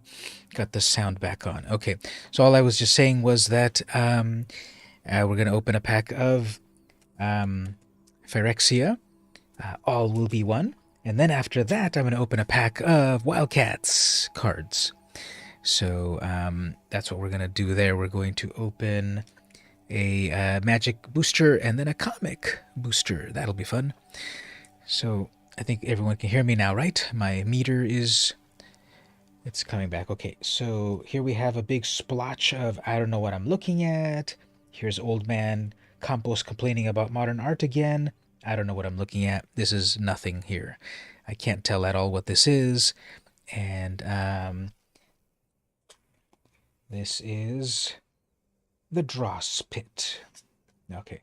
Ooh, there we go. We got a... Isn't this one of the super, super rare ones? Because it's got the Phyrexian text on it. Right, this is how the Phyrexians write, like all their language is scary and scratchy. So here's a Phyrexian Plains. It's not foil, it's regular, but it's in the Phyrexian symbol. So supposedly that says Plains or equivalent. You've got all these scary bones and the like and more Phyrexian symbology. Bladegraft Aspirant, 3 mana Phyrexian Warrior, 2/3 Menace.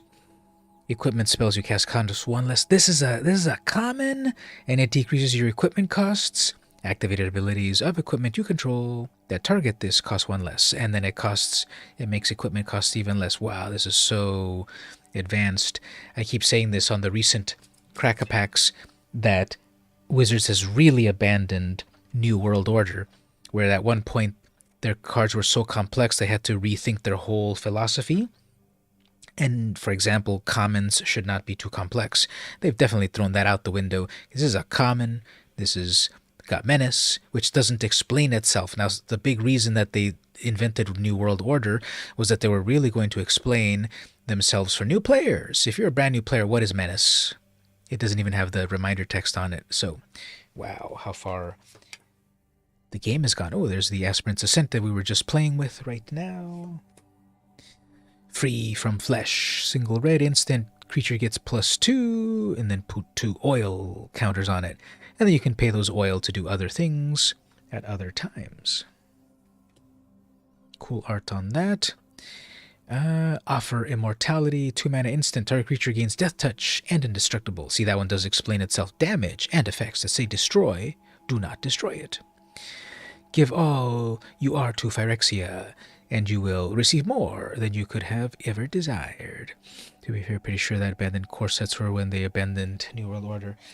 That's a very good point. The big idea with core sets were definitely that, but you gotta keep the shareholders happy. Char Forger, not Char Belcher. We got Char Forger nowadays. 3 mana. Phyrexian Beast. When this enters, create a 1/1 Phyrexian Goblin. Whenever another creature or artifact you control is put into the graveyard, put oil on this, remove 3 oil, exile a top card, you may play the card. So it's got the Impulsive Draw at instant speed.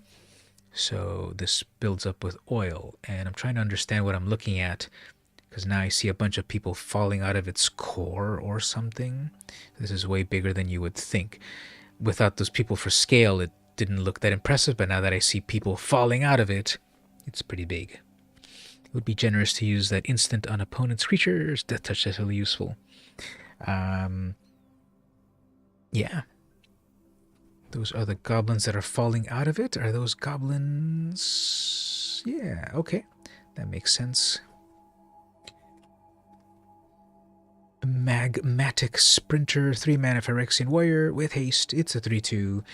When this enters, put 2 oils on target creature or artifact you control, including itself. At the beginning of your end step, return this to its owner's hand unless you remove 2 oils. Okay, so it's like that haste attacker that bounces back to your hand from Kamigawa. But here, eventually, when it's got... Oh no, you can do it right away, actually. Never mind. But, yep. So, haste attacker. Urabrask's Anointer, 4 mana, Phyrexian Wizard. When this enters, it deals X damage to any target, where X is the number of permanents you control with oil. So there you go, that combo's right there. You got oil on that, and this deals damage. You were so eager to spy on my work, I assume you'll appreciate a hands-on demonstration.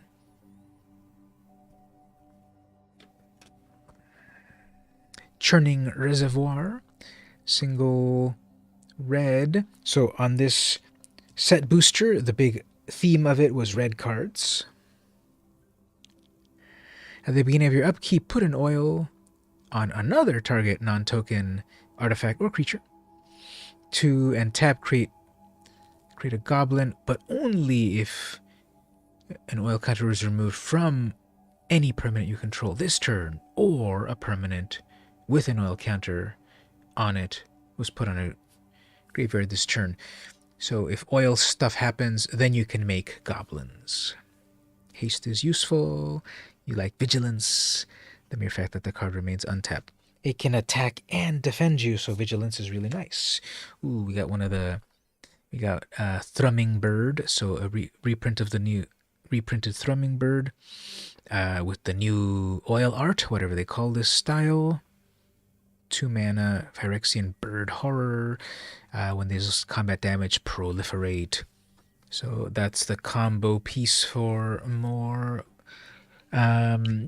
counters shenanigans. Then we've got...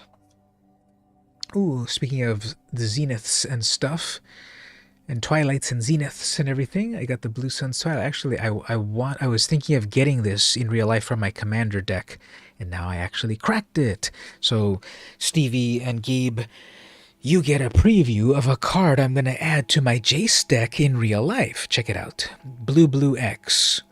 Sorcery. Gain control of target creature with mana value X or less.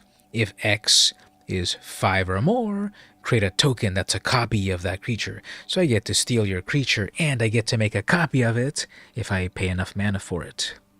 If it's a big creature especially. Where once there was ignorance, Jin Gitaxias brought knowledge, and an age of progress dawned. The monument inscription. Sure. Then we got a foil Hunter Maze. It's a sphere. Enters tapped, add green or sacrifice this, draw a card. In Vorinclex's domain, only the mightiest survive, and all are prey in his endless hunt. You're going to try and get that sorcery card too. Yeah, it lets you steal stuff and make copies.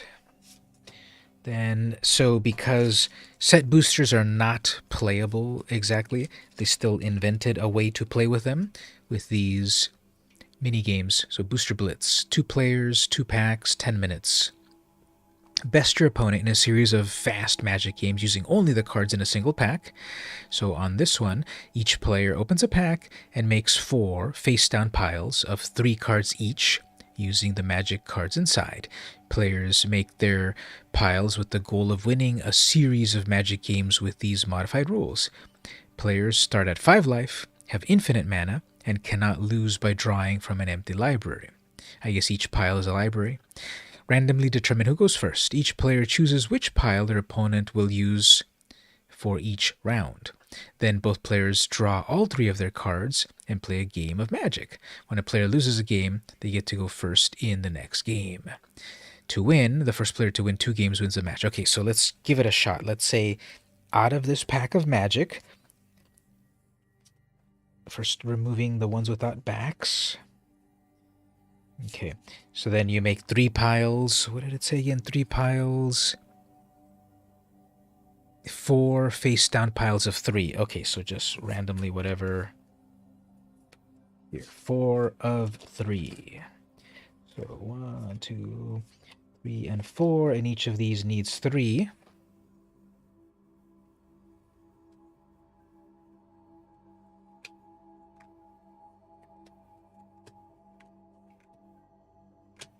All right, that lines up perfectly. All right, so then audience, you're the opponent. You pick 1 through 4. So tell me in the chat, and we'll see which one gets more. Pick number 1 through 4, and then what do we do? Randomly determine. Each player chooses which pile of their opponent will use for each round. So we gotta vote for 3. That was the first one I saw. So we'll say this one. Let's see what's the next one. Someone says, and we got another vote for 3. So besides 3, we got 1, 2, and 4. So it'll be pile 3 versus what? Who else? 1, 2, or 4?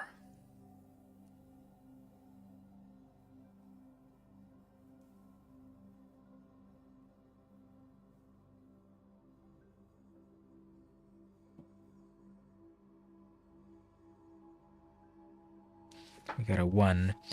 So 1 versus 3. We'll say that's you, and we'll say that's me. So I have infinite mana.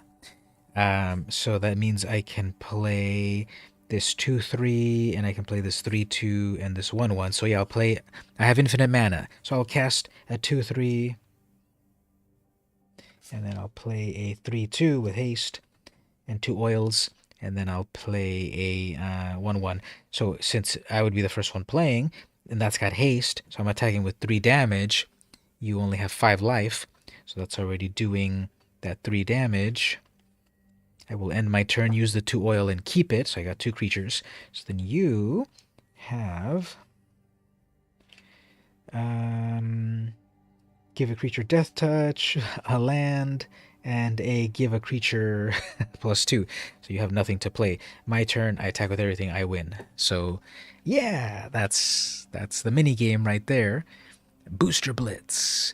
It's you play all your cards, especially if you've got creatures, and yep.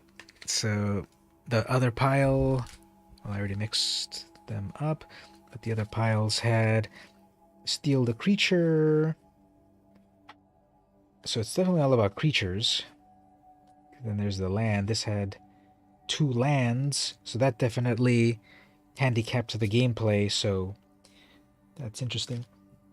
And they started to add these when they invented the set boosters, because you can make a game out of anything.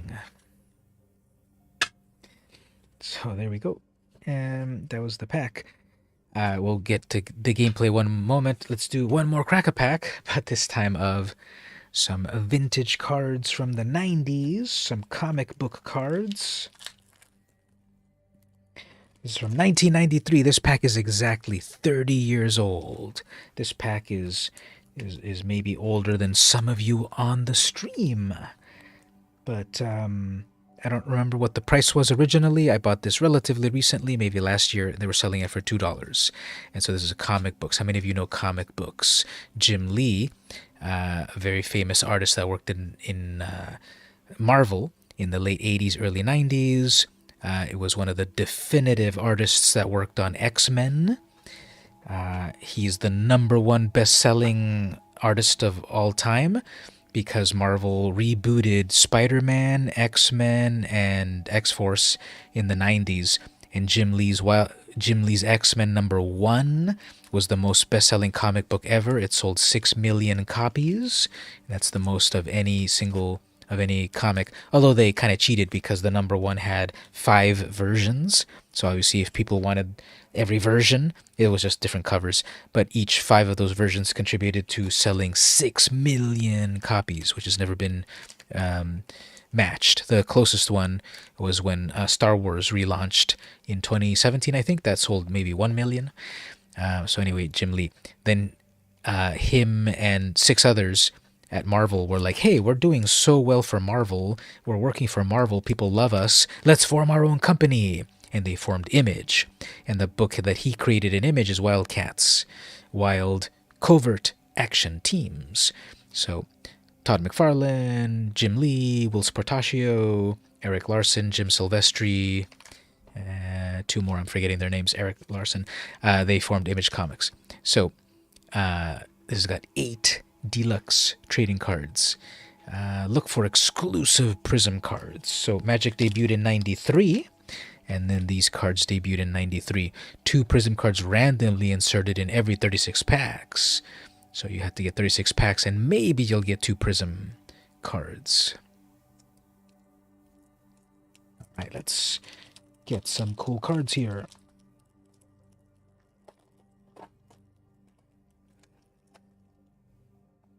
All right, so we got Classic Voodoo. This was one of the characters from WildCATS. I don't remember at all what their powers were. I don't remember what her powers are, although I do remember that her first introduction on her first issue, she was dancing on top of a bar. There might have been a pole as well. And we got there's the WildCATS logo, this cool little W-ish thing. What was the story on WildCATS? It was something about a government-funded super team or whatever, and there were aliens going to come to Earth or something. And so the WildCATS had to be ready for them. Always fond of the Spider-Man #1 with Todd McFarlane art and version.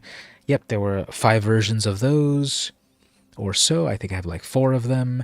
I don't have the Platinum one, which is worth like $900, but I've got the other ones. All right, so then on the back, what are the stats, or what are these cards? WildCATS, number 15. Her name is Voodoo, and she's a dancer, and then some. What she doesn't know is that she's about to be mixed up in some of the wildest goings-on she could have ever imagined. She's being watched by a grifter, and by a Coda assassin and 2 Cabal thugs. Yeah, so grifter, mysterious guy with guns. Coda is one of the groups or something, and then Cabal, yeah, there's all of these shenanigans happening. Here we have Spartan. I think he was an android or a clone or something. So Spartan, a lot of energy with his energy hand. Oh, this one has stats, but this one doesn't, because I guess this is before she got recruited. So this one's got stats. Built by Lord Emp of Cyber Organic Systems within a biosynthetic housing, Spartan has the ability to heal himself when injured. He can fire fearsome bioblasts and manufacture protective plasma shields. So there's no consistency on these Regla is penciler, Jim Lee is inker. His leadership is many bars. His energy projection is many bars. His speed is max. And his combat skills. This is the same number. 1, 2, 3, 4, 5. This is 5, 5, and 5, but this is green. I would have thought if it was lower, it would be a different color. And then black on purple is hard to read. CPQ, cumulative power quotient, 5. So you add all that up, I guess, and then it's the main power of 5. So that's maybe one way you can battle each other right here, because Spartan is a QP5 and Voodoo is a QP something else. You got numbers 1, 2, 3, 4, or 5 of Spider-Man. Don't have the promo, but definitely holding on to those for a while. You should reread them again. It might be fun to revisit, because those came out in 91. That was over 30 years ago. Next up, here's another Voodoo. Okay. Having exorcised Belial and restored the vice president to his former self, Voodoo leads the Youngblood and what's left of the WildCATS in one last desperate attack on Hellspawn, hoping to foil his plans. Number 54. So yeah, the vice president, I think it was Dan Quayle. They were actually using real life things. So I think at that time, 93 was Clinton's term, so that was Al Gore. So I guess they had to unpossess Al Gore. There we go, there's Hellspawn. I always thought that was kind of an interesting design. No, that's not Deadpool, even though it looks a lot like Deadpool, but it's not Deadpool. And that's Hellspawn. Flaming energy skull guy. Hellspawn, leader of the Cabal, plans to open a dimensional gateway to Daemon, allowing his fellow Daemonites access to Earth. The last piece of the puzzle is the orb being brought to the site by Belial, the Daemonite who possesses the body of Vice... Oh, it is Quayle. So... Oh, yeah. So, yeah, this image debuted in 92, so it was still Bush's term. So, an evil Dan Quayle gets possessed at the end of that. WildCATS looks like Psylocke from X-Men. Well, that's Voodoo. WildCATS is the name of the whole team, and this character is Voodoo. So, yeah, in a sense, you could say it was Psylocke, most likely because Jim Lee was drawing X-Men and drawing Psylocke very well. So, when he made his own version, Voodoo over here is Psylocke-ish. Next up, this one was backwards, I guess. Another Spartan. So 2 Voodoos, 2 Spartans, 1 Hellspawn. Pretty cool action on that one. He looks human, but he's really a central processing unit, also known as a CPU, housed in a series of biosynthetic humanoid forms. As combat leader of the WildCATS, Spartan gives his all for the human and Cherubium teammates every time out. So yeah, there were all of these factions. There were humans, the Cherubiums, which are the good ones, the Daemonites, and the Cabal, I guess. And this is number 81. Joe Quesada, Scott Williams. So what's interesting about Jim Lee, he was merely an artist when he was at Marvel. Then he was a co-founder at Image when they all made Image, and then eventually he got a really sweet offer and he got a deal to work at DC. So then he started to do Batman comics, and then he was so good there, they loved him so much there that they made him like co-CEO or something. So he's like the second in command or 1.5 command or something at DC Comics right now. So that's a really interesting history that he's had. And Joe Quesada, he started off, I think he started off at Image, or was it Valiant? Well, anyway, he was at one of the other companies, and then eventually he became the big head honcho at Marvel. So it's just interesting how all of these creators go from company to company through the last 30 years. Here we have Spartan Void. She looks like Silver Surfer because she's all silver, but she's got cool powers. Void, Lord Emp, and I believe his name is Maul. He gets stronger, but he gets dumber, so sort of like the Hulk. And He kind of smokes like Wolverine vaguely, but he's like rich and stuff, and he's the one that funds. That's it. He's the one that funds the WildCATS. It's not a government thing. He funds WildCATS. Heard of Savage Dragon? Yeah, definitely. Seemed like a parody of character. It was pretty cool, and it's still going on. It's one of the few comics that's been going on for a long time from an independent person. Spawn has reached over 300 issues, so it's got a world record breaker holder, and Savage Dragon is at like 265 or something, so it's also very long. Creator owned. Got one more, and then here's Grifter. Or two more? Yeah, two more. Here's Grifter. So cool hair, cool mask, big guns. And Grifter springs into action with Cabal agents shooting up the sleazy strip club where he founds voodoo. He has to bring things to a close in a hurry. He takes down the Cabal's men with a few well-placed headshots. So, yeah, like I said, voodoo, she was a dancer. And then they're like, no, you got powers. Come join us. And then the last card is, what's this guy's name? Ripclaw, because his claws will rip you. And so we got Warblade. Ripclaw was from the other book. Warblade is among the deadliest of the WildCATS. Going up against him is like facing down 10 skilled swordsmen at once. His hands shape into surgically keen blades of any length and shape necessary for slicing and dicing his opponents. So he's also got agility 5, speed 5, combat 6, and unreadable of 2. What does that say? Psychic powers. So he's got psychic powers. And his QP is 5. So QP of 5 versus another QP of 5. Right there. All right, so that was a blast from the past. I'm surprised I remembered so many details of things. And yeah, that's some classic cards from the 90s. Eventually, when Jim Lee went to DC Comics, he sold his idea to DC Comics, and they printed some amount of new WildCATS books. And even in the most recent Batman books, Grifter has appeared in Batman books. But years before that, this was all an independent thing. They gave him a truckload of money to join DC, and he sold his characters and the like, and that's a little bit of comic book history. And I want Voodoo as my commander. All right, thanks for hanging out, Stevie. We will see you next time. Hope you feel better. See you on the next game. All right, I think we'll do a little draft. We haven't done a draft in a while. And we've actually got a flashback draft where we can play Shadows over Innistrad Remastered, which is a curated set from the Shadows block.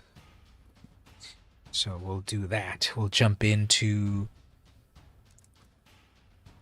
some scary shenanigans with Delirium. What else is in this? Delirium, clues,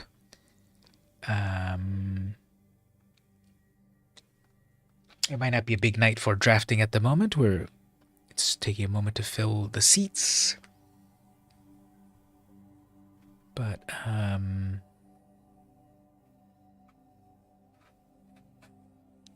yeah, we can tune the deck at some point. If you all have ideas, put them in my Discord, and then we'll see about tuning it up and such. And we'll see how we can make it even more toxic. As the reliance of the Rot Priest, in theory, it's really cool that, yeah, you just target the Rot Priest really efficiently and such, but we have to, I guess, maybe mulliganing aggressively to make sure you've got a turn 1 Rot Priest. I think that's the main thing. On the play, Rot Priest turn 1 I think that's the big idea with that. So we're gonna wait for that. I have a feeling that if by now it hasn't filled, it might be a challenge to fill. So while that's filling up, let me switch over here for a moment. So so I've been getting into photography, and I've been getting into vintage digicams. If you see on the mainstream media, they start to talk more and more about Gen Z is all about these vintage cameras that existed before they were born. And so I bought a couple of sales on eBay with a bunch of random little cameras that the person never checked if they worked or not. They all worked.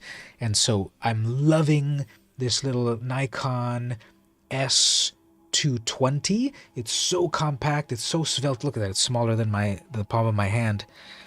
And tiny, like a pack of playing cards. And, you know, it doesn't have the latest tech and such, but it totally works. And it's got fun sounds and everything. And then the LCD screen in the back and everything. I didn't take anything for real, but this is the craze. If you all don't know this, this is some of the like uber hipster stuff that's happening at the moment, that these old digital cameras from 10, 15, 20, 25 years ago are getting hot again. I'm seeing a lot of influencers on YouTube and Instagram talking about these things. And I had one that I bought in 2008, 2009.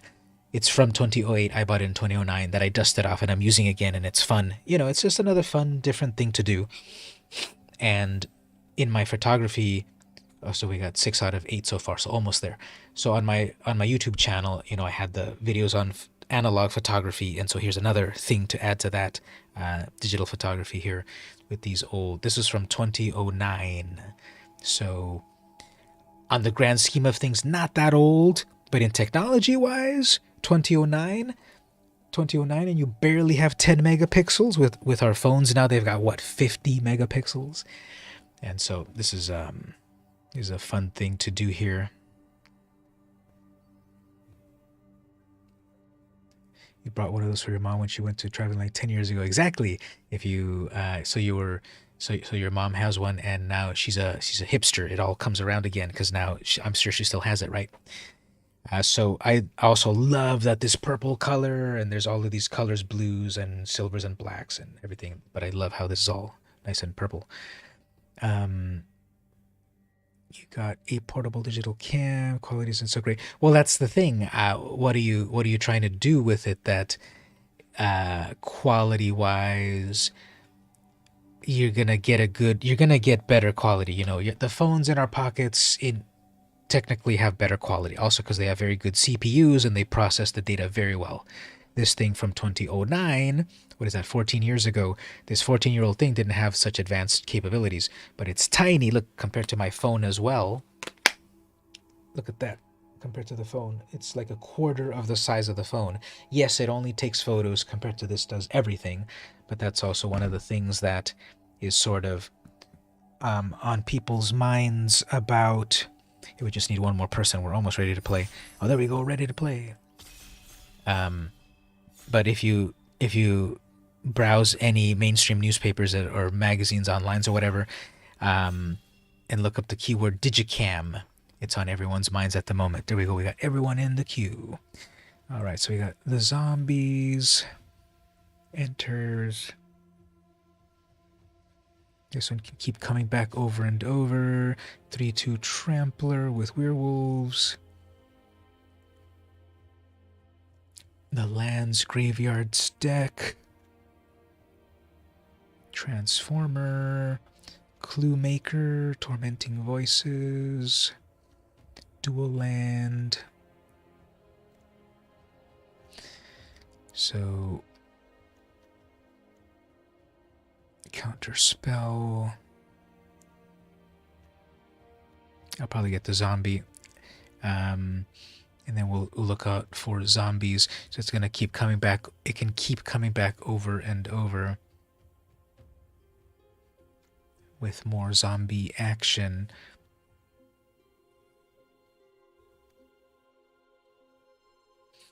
And then there's Merciless Resolve to do stuff with the graveyard. Oh, Collective Brutality. So you can -2s, you can gain life. I might get that Brutality. Just hold it for a moment. When this enters, create some zombies. Zombies gain Death Touch. That's good right there. That goes with the zombie theme. Draw and then discard. Demon Male Hauberk. Equipments. Might do black-blue zombies. Graveyard stuff. Vampire Berserker. Olivia's Dragoon. How about a zombie dog?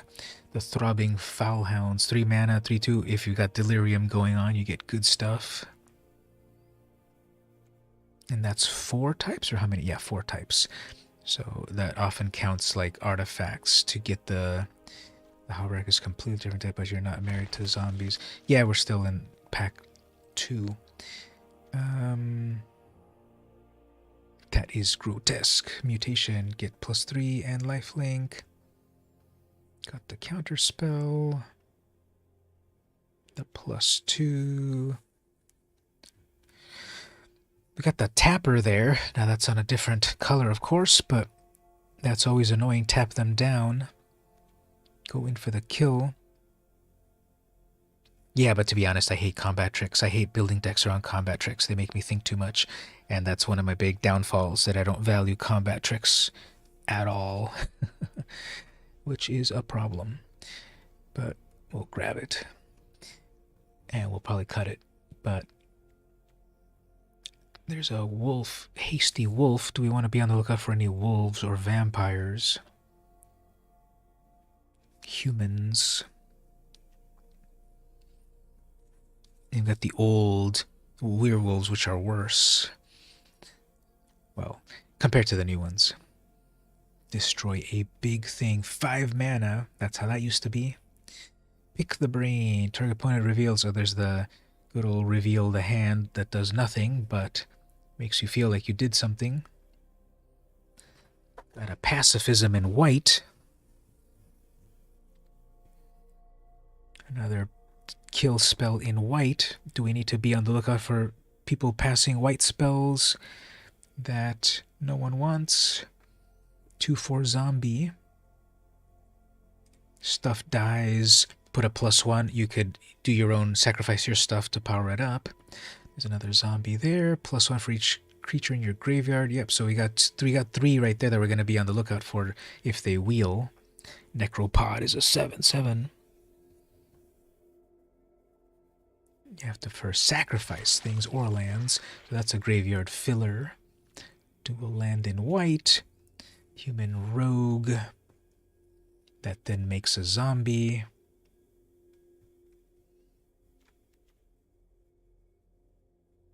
Got a bounce spell. Well, we're going to be on the lookout for good removal, but at least there's a bounce. Oh, there's the Epitaph Golem.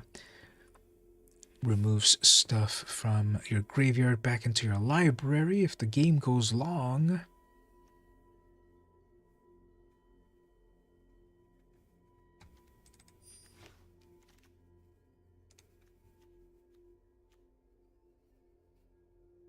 This is for the green clues deck. That's the spells deck.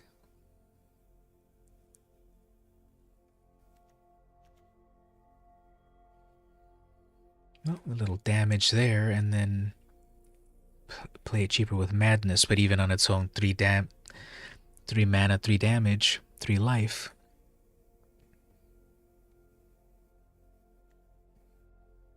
Yeah, and out of these, it does a little bit.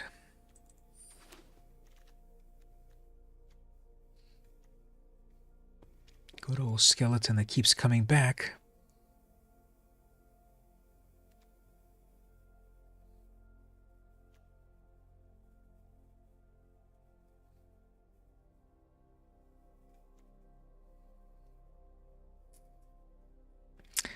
Well, Terrarion is there for a little bit of madness. Not madness, but delirium enabler. Yeah, we'll probably wheel. It's not exactly a zombie, but we got a reusable creature there. Especially if it gets sacrificed.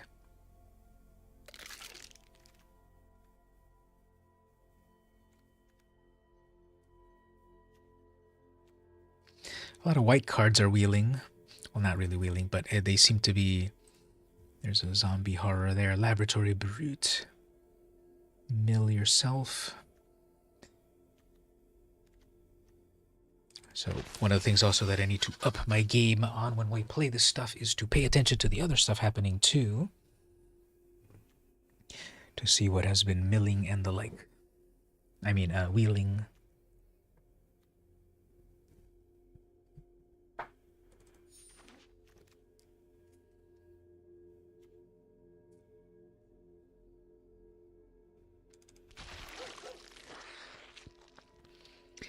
See nothing of humunculus. I guess it's at least our colors. Ooh, everything black here, so the elite.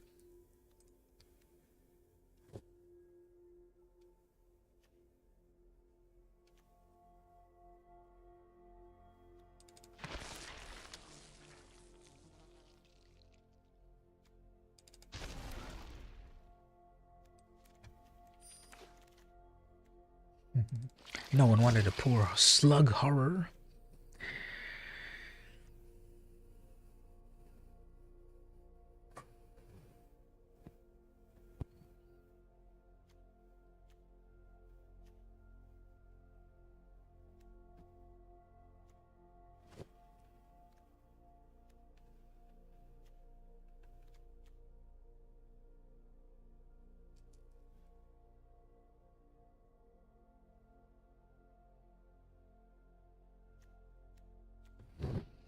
Is the rat common? So I would grab it and meld with it, sure. It's the uncommon, so the rat is common. Okay, we'll grab that one and look out for some common rats. Graph rats. Altered ego, what a pun.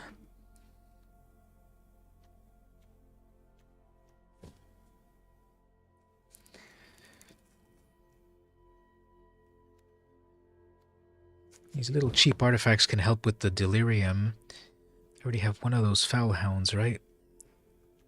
And that's going to do a little damage. 4 mana in total to do 2 damage, and then that's often the last delirium thing, because there's going to be creatures in there, artifacts, instants and sorceries, and such. Macabre Waltz can then cycle a little bit. Brain in a jar. Some pretty scary art there. Defender plus a scry, an upkeep every turn. I mean, a scry every turn.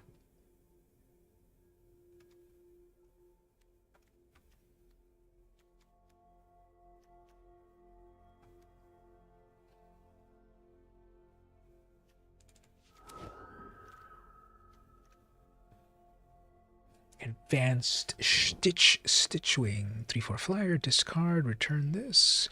There's the accomplice. Druanau, corpse trawler. When this oh, there's another one of those. Did I already get one of those? No, I saw it at one point, but I didn't grab it, so we'll grab one. Waltz is the madness enabler if you need. Oh, yeah. Yeah, I forgot about that. Oh, there's the graph rats. Okay, we got a graph rat. At least one.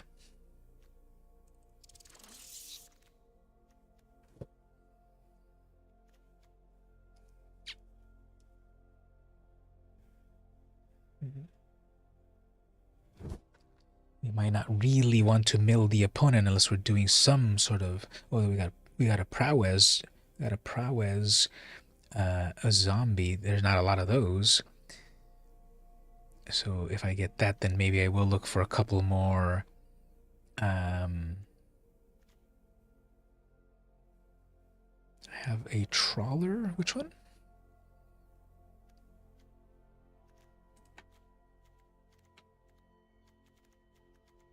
Oh yeah, the trawler there. Stormcrook Condemned. That's a rare. That's for the Vampire Madness deck. Double black. Plant Skeleton.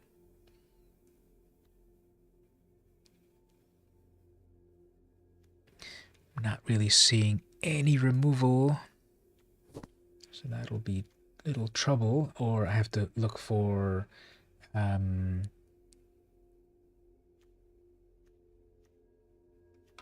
combat tricks.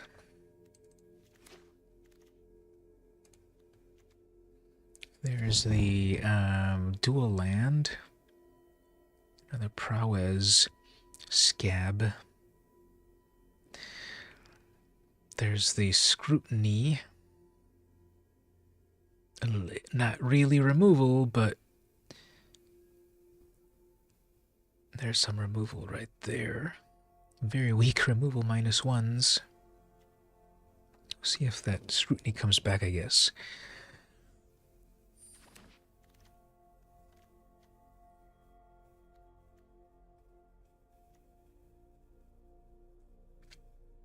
Skulk is unblockable in some, well, I guess a little one at a time damage of unblockability.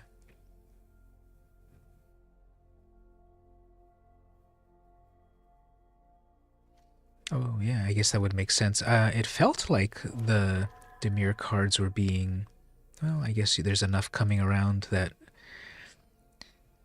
the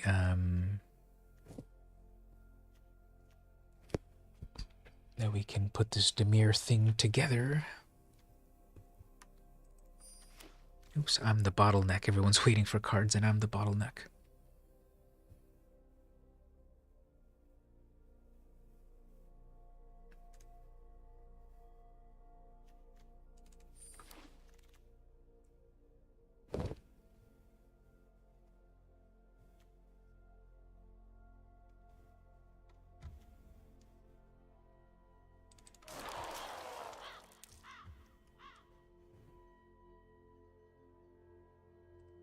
Yep, I picked up that enchantment just in case.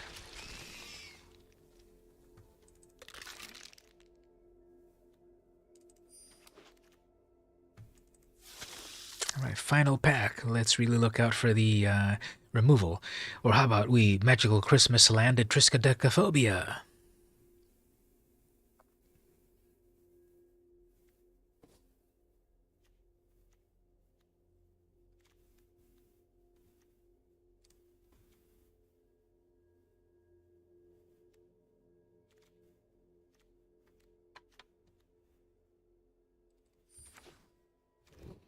That's one of those it'll never happen type of,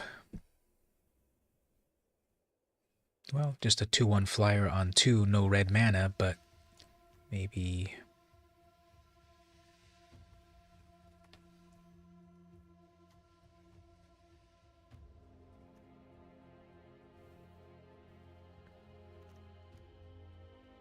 even without doing its red activation, 2 in the air might be, yeah, probably it'll wheel. No one's gonna grab that Triskaidekaphobia, so we'll end up getting it anyway. Oh, there we go, dead weight. So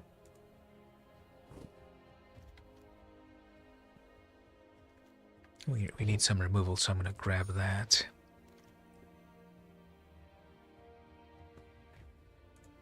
Did I get any of the waltzes, or did I skip them all? What was it called again? Liliana's Waltz? I guess I skipped it, so we'll see if one comes through.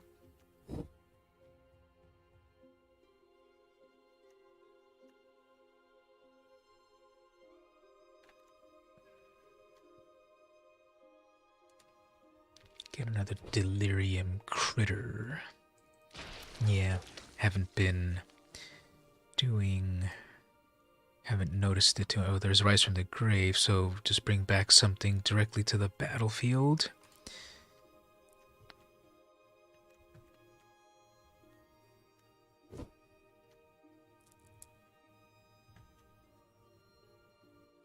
I do have that one prowess creature.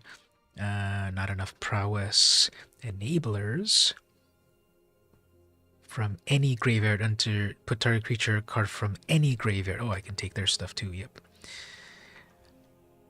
Yeah, because nowadays they just print like, do your own stuff to the battlefield. Another 2/1 flyer.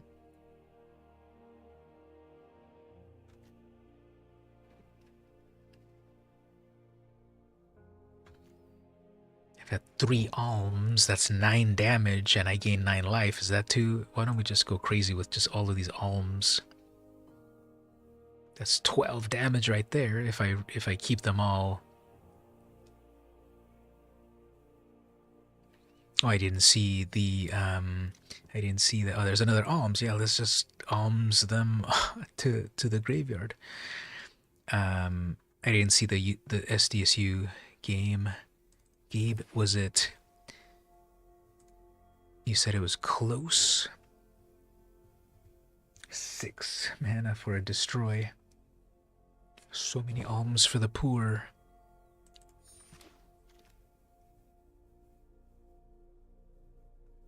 So many of these zombie dogs. No one gives them a good home. I'll give them a home. There's another dog there.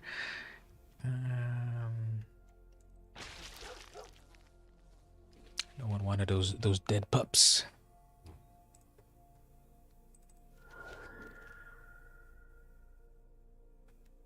Oh, here's a flash flyer.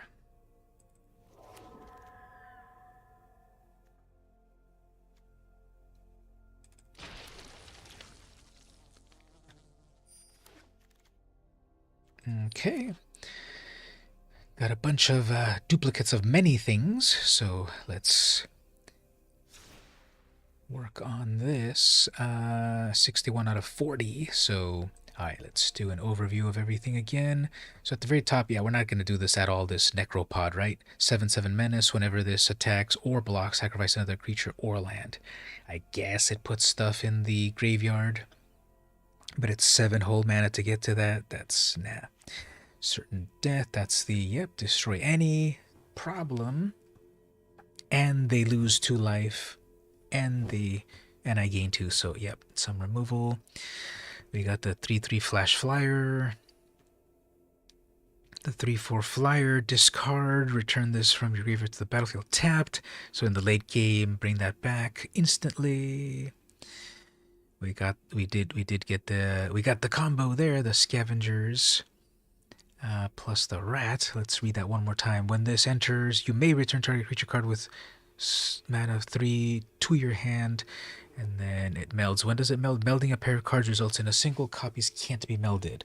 Haste Menace. When this enters, other creatures you control. So when does the meld trigger happen for this? Haste plus Menace. When Chittering Host enters, other creatures you get +1 and Menace. That could be a game ender, but how does the meld work? When this enters, you may return a whatever, and then okay, so I need to have the scavenger out first and then the rat, or the other way. At the beginning of combat on your turn, if you own and control both of these, then meld them. So, okay, they both need to be... Never mind, I'm confusing meld with mutate, which is obviously very different. It happens at a certain time with certain conditions. So, get them both on the battlefield. All right. Where was I? Okay, so steal anything from any graveyard later in the game. We don't need this golem, right? Take stuff out of the graveyard, out of my graveyard, to put them back to my library. I don't think we need that. I think I'll drop it now. We might put it back, but I don't think the strategy is there that I need. Drew Now, Corpse Trawler. What does this do again? It's a 1/1. When it enters, create this. Oh yeah, the 2 zombie creators. Roast chicken. That sounds really good. So we are putting together a Demir zombie deck pretty much. We're in the stages of adding and copying and the like. We got 5 Alms of the Vein. 3 mana, deal 3 damage to them and gain 3 life. In Magical Christmas Land, if I get all 5 of these, that's 15 damage and I gain 15 life. So let's make that the game plan of this deck. The Brute 3/3 plus Mill. I ended up getting the Rats, yeah. I don't know, do we take out all of the Mill cards? Or no, well, the Mill is for Delirium, and then for Delirium we've got those little doggies. How many dogs did we end up with? 4 of them. I don't think I need all 4. Or maybe we keep all of the dogs in there and then craft around that. Dogs and Alms. Is that the game plan here? Gavany Unhallowed, 4 mana, 2/4. Whenever another creature of mine dies, this gets stronger. The dogs might be mech unless there's Delirium. Because if Delirium is happening, they're 4/3s with Menace. But it all has to add up. Gisa's Bidding Sorcery, that there's a prowess creature or 2, but we've got some zombies, 2 zombies for 4 mana. Geist of the Archives, that's the defender that then lets you scry to make things work. So there's still 3 toughness. Yeah, but then they have to double block and then that'll be 4 damage. But maybe that'll be cut them all or keep 1. Because that's the only Delirium thing really in the deck. I wish there was a way to filter your own cards by keywords. But that might be the only Delirium thing happening. So maybe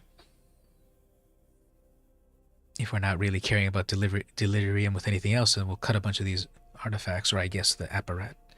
Maybe keep the Apparatus.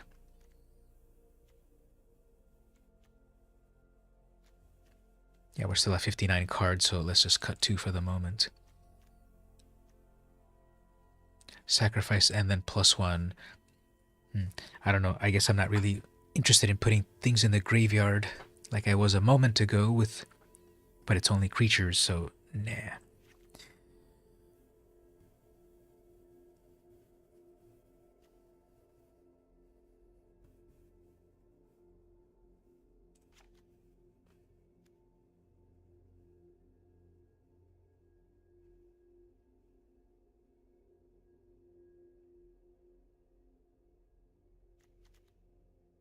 Yeah. So bounce back. Bounce plus discard. There's the unblockable. Not really, but unblockable 1/3. Plus it taps them down.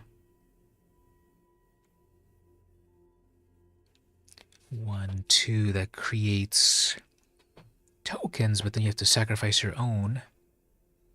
Unblockable Sleep. There's 1 rat. We got the +3/+1 for prowess. What was the thing that I had that had prowess? Do I then still need it? It was a blue thing with prowess. Oh yeah, I got 1 of these with prowess, so I guess then the plus... Then the mutation here.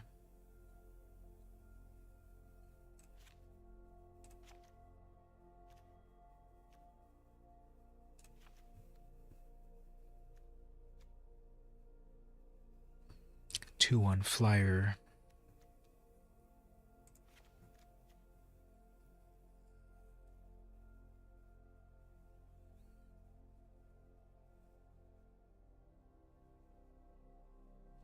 Yeah, but it was only 1 creature that had the prowess, so that was a lot to rely on.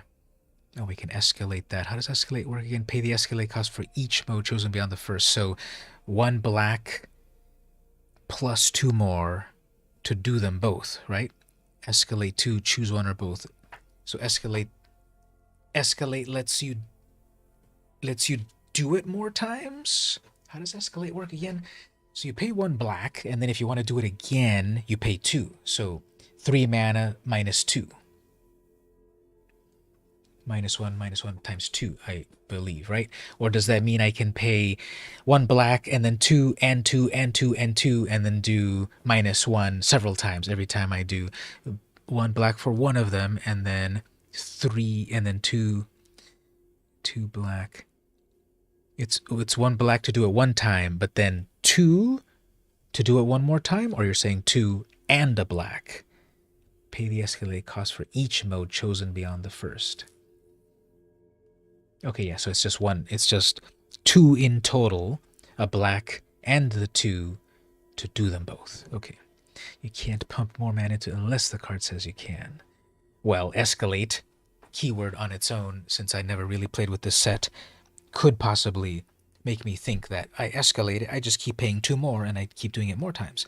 Although I guess that could be broken with a little bit of infinite mana.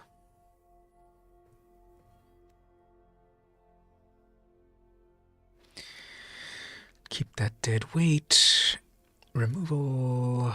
Skeleton. We still have 10 cards to cut.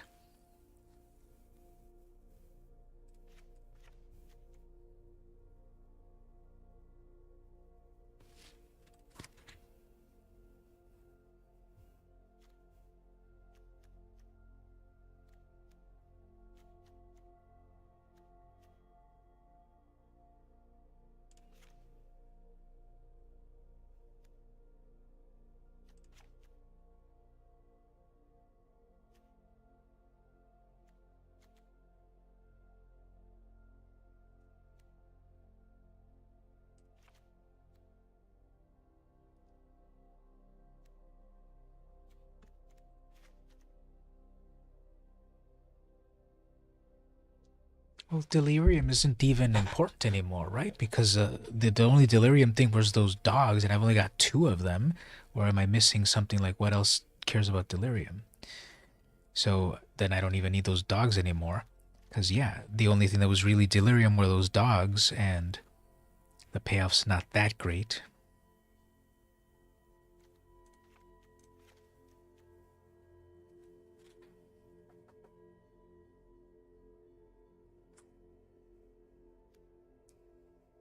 All right, after cutting those dogs, we're at 41. I'm fine with playing 41. I don't know what else to cut here.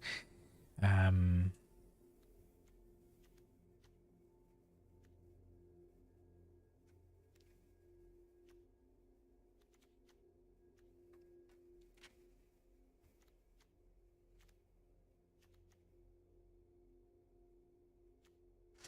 I often play 42 anyway, because that's the meaning of life, the universe, and everything, isn't it? And if I do want to play 42, it will put back in alms. Now that's too much. So let's try this. That's too much thinking. Let's play now. So we got blue and black cards. That's the point of this deck. Blue and black cards. And zombies.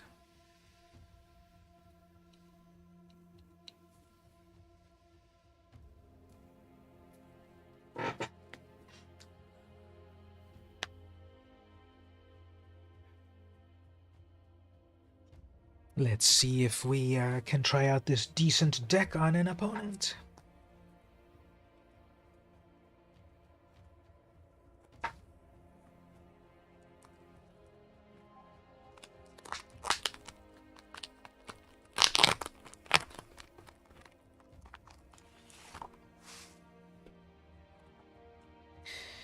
No one wants to challenge my deck.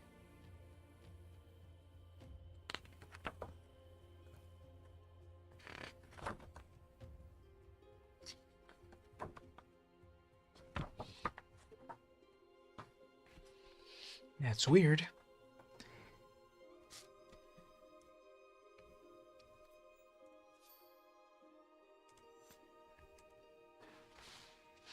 So all that time to draft and all that time to craft, and no one is... I guess the other people in the pod are still... obviously, I know that it might not be the same ones I would play against, but there we go.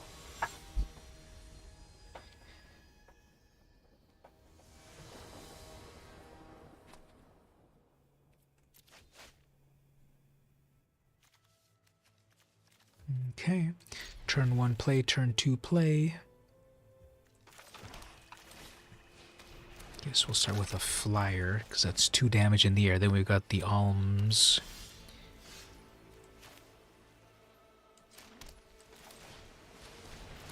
We'll wait with that fog walker. Now let's get our 3rd mana.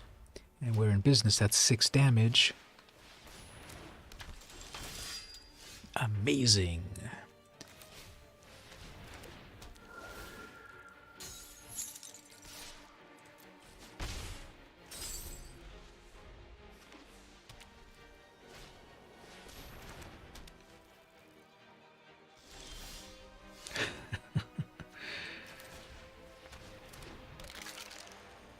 That one would be blocked, right? Creature with skull can't be blocked by creatures with greater power, so they would be able to block that, and they'd gain a life.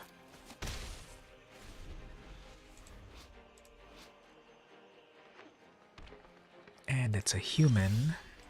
Wow.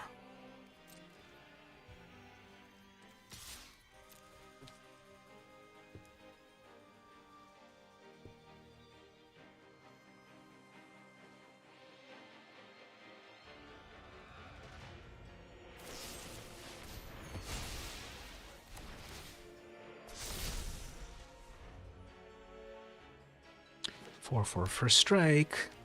I'm really far behind here. Even my removal is, what, 6 mana or something, so...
And then I don't have enough to play the 2 cards to bring it to daylight again.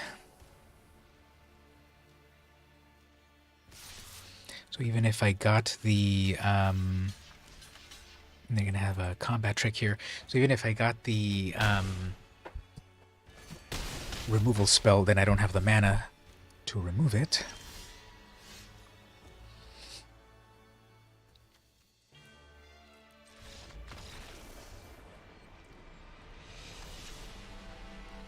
Alright, sideboard into nothing.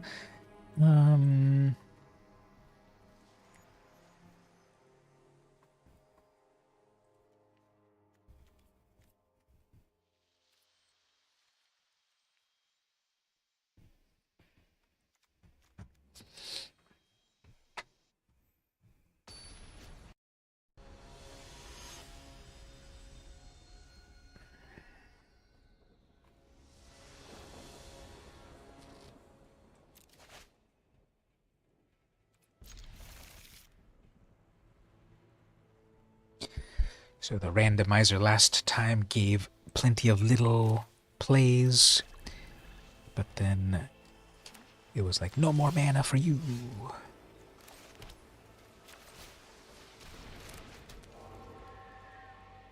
Single white mana priority, what is that?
So I got a little bit more aggro this time.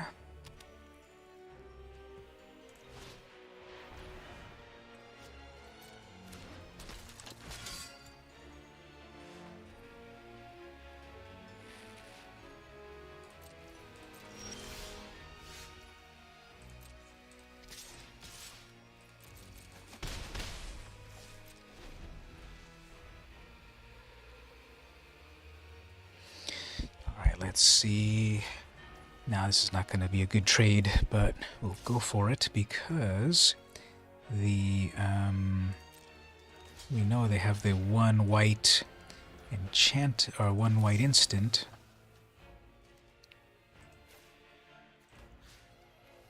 Target my creature for the +1 and then minus their creature. Yep, there it is.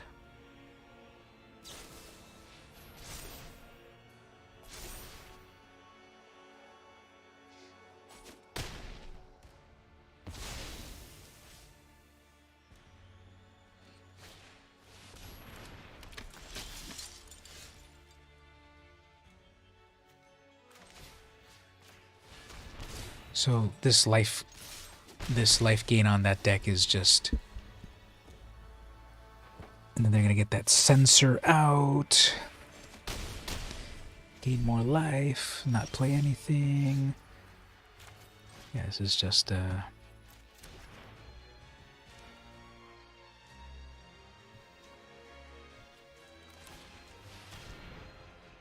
have another priority. So they have another one of those white spells, probably. Strength of Arms, give a +2 human token.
All right, so let's see if I'm going to wait a moment because probably if it's the same, it took so long for me to be paired with someone.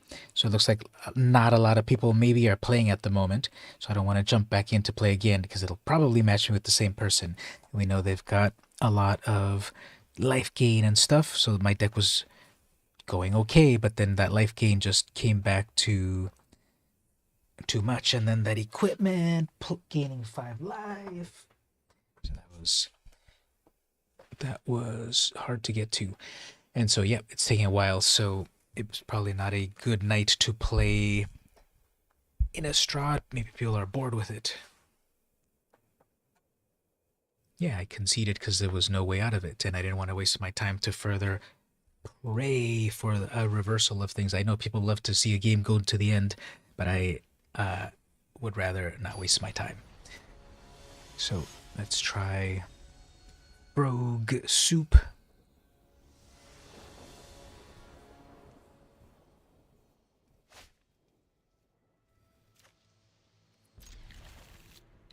And that's good old Yargle. Yep, I needed to pull that 6 mana removal to help me deal with that life linker. It didn't come up, so there wasn't a good out.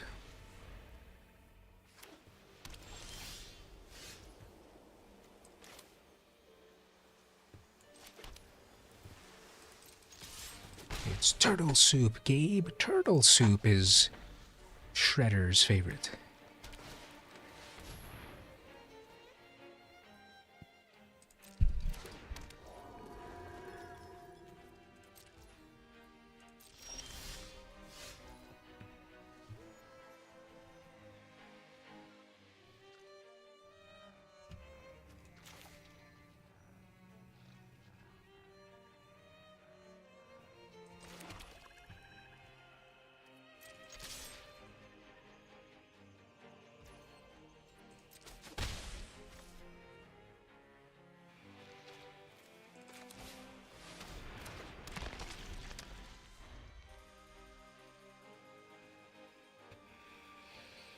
Okay, cool. I will look at that.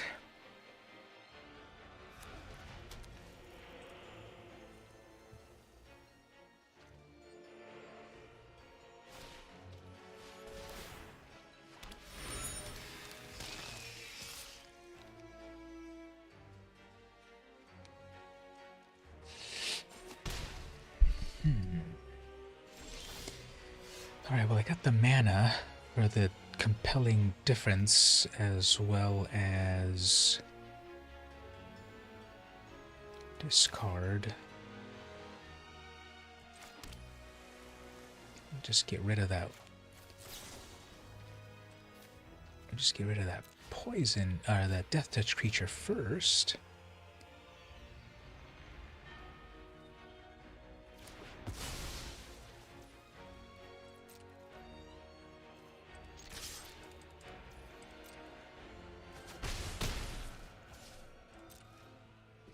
We got the compelling deterrence that will make them discard.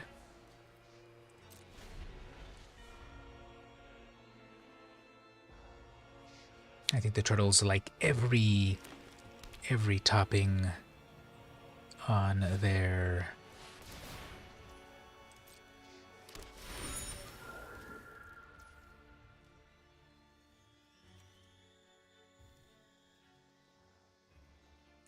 turtles like every topping.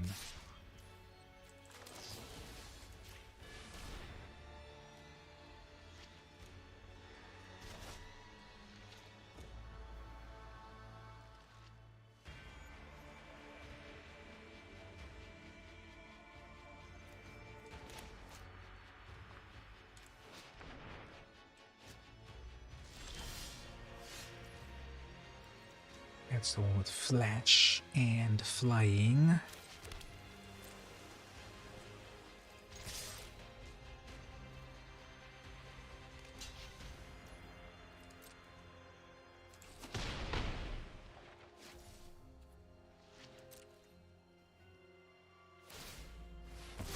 Good old Flyash. What do we call when something has trample and flying?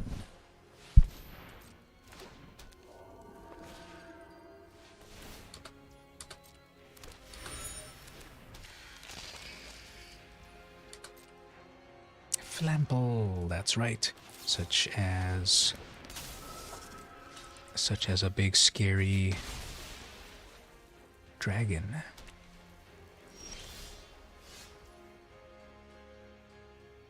Alright, so we got that Death Toucher again.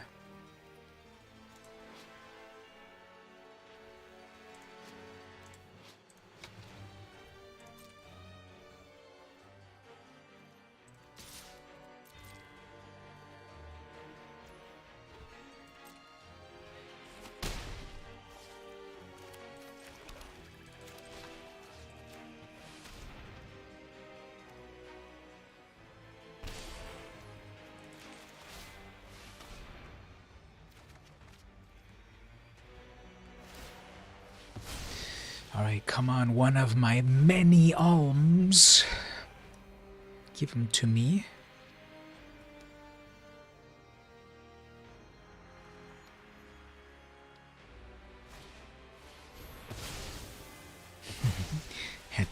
to destroy a land to get rid of my flyer. We'll be okay unless they get lifelink.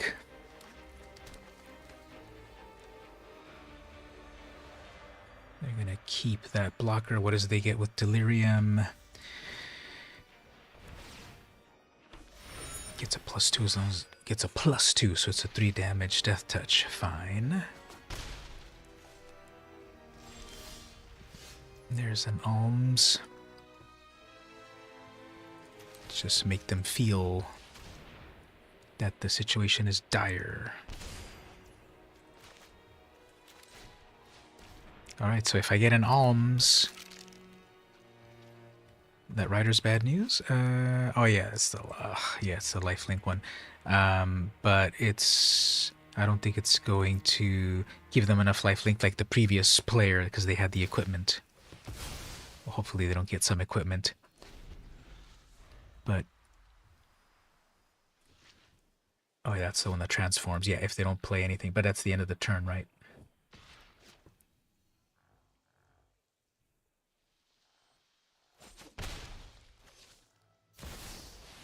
Oh, Gisela. First strike lifelink, and we're dead. Well, that was close. They're gonna start to gain a bunch of life, right? I would go to game 2. Like, I don't have my removal here. I need removal right now. 4/3 life gain. So we're done.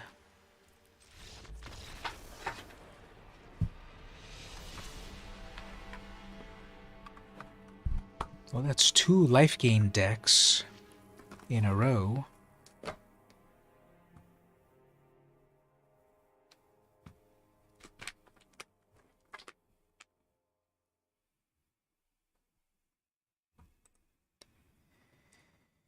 So it looks close, but then when you have 2 first strike for 2 first strike ones.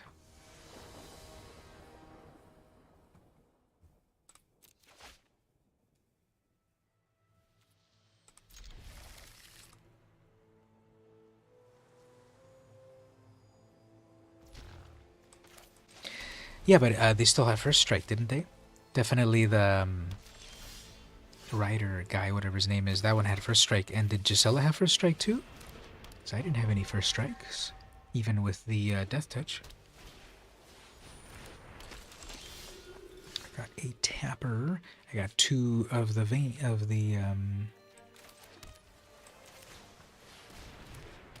alms.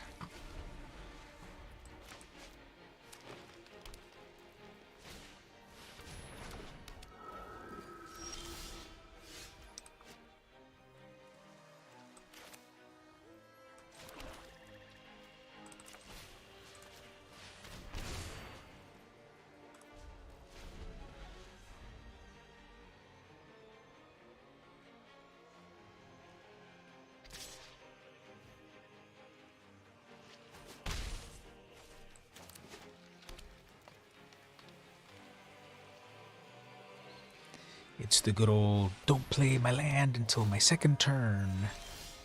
Well, yeah, this deck isn't that great. It doesn't have enough removal to be competitive.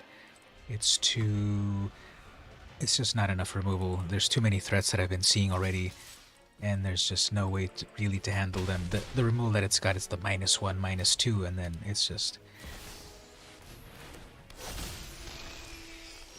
Well, everyone's always vulnerable to flying, but that's the thing that it's the removal was terrible on this. So, all right, let's try. Yeah, and there's 1 of those in the deck, and it's 6 mana. So that's the only thing that's unconditional. Everything else is -1, -2, and it's you can't deal with anything with such little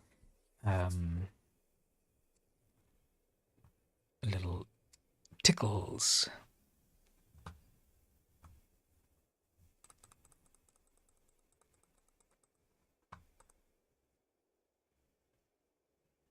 Foreign collects rules the vicious swarm as its apex predator, but delegates most of the responsibilities to the completed elf Glissa. Speaking of Michelangelo, here we have Michelangelo.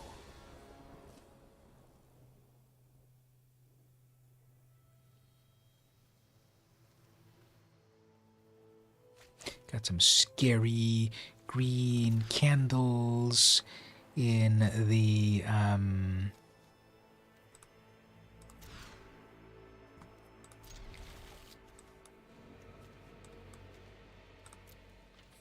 in this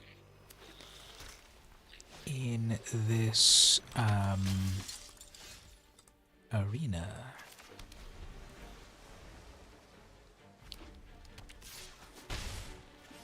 Oh, here's a new color. Red. It's the first one that I see red here.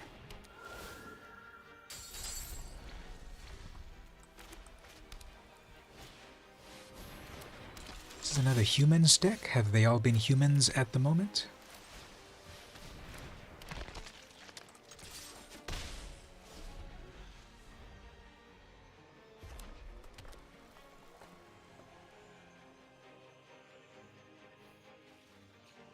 So we got a burn spell if they're looking at my creature.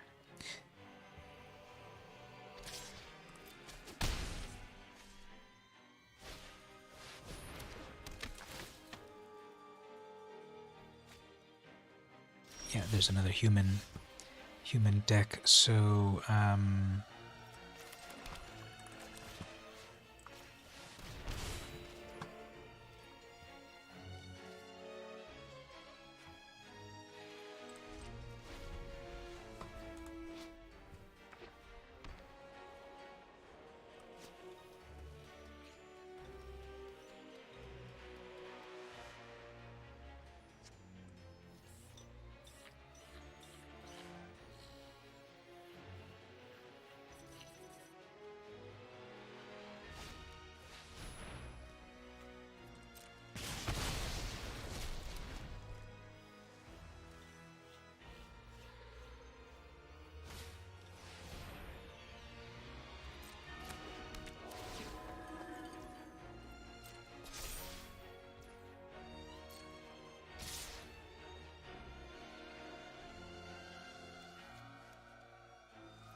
well, what goods are we even looking for? That's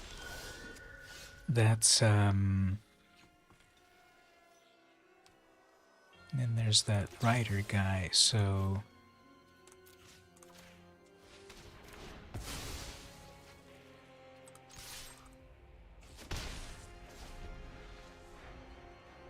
three, 4, 5, 6, 7, 8. GG.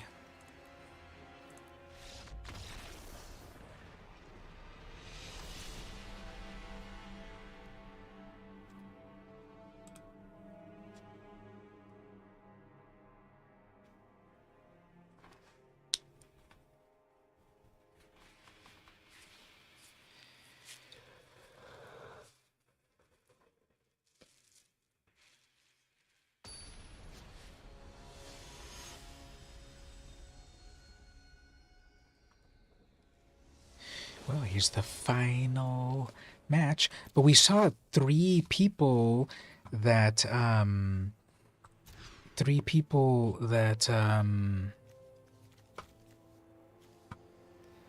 they all had the everyone was playing humans and lifelink, right? All three of the players. So I guess the meta has been solved for this format. Always play humans and lifelink.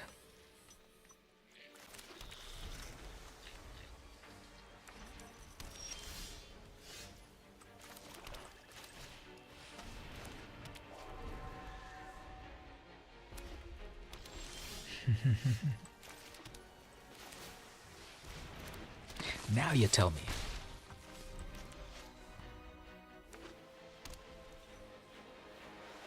Ooh, they have the Celestis sleeves. Play your burn spell. Oh no, okay, it's the whatever that thing does again. Is that the full pacifism?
And at instant speed.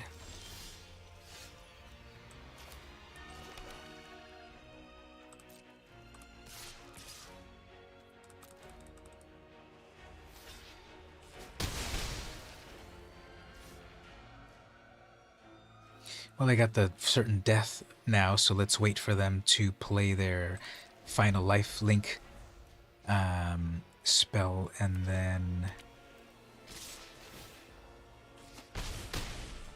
But it's a sorcery too. Amazing. 6 mana for a kill spell at sorcery speed.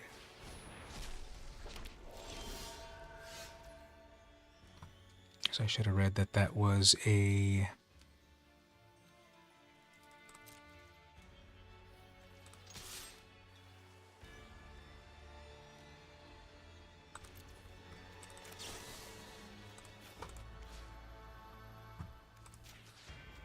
Did I do that in the wrong order? Because they can still block, right? Oh, never mind. It'll be dead.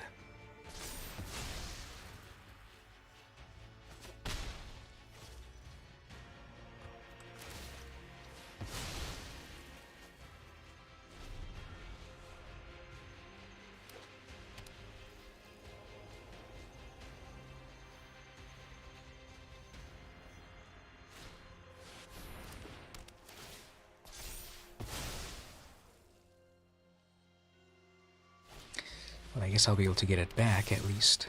Well, never mind.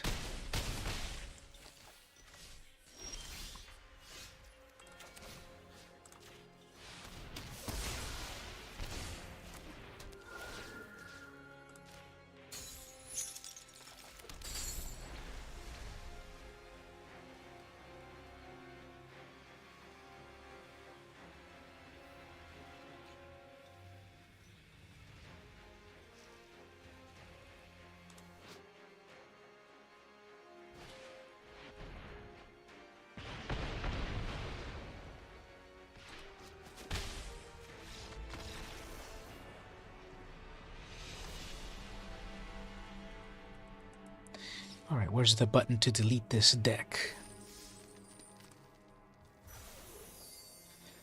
But we got a pack. Alright, so I'm going to play one more game and then I'm going to wrap it up because I've been streaming for 3.5 hours. We'll play one final game of Brawl, the best format of all, of course. And then we'll wrap it up.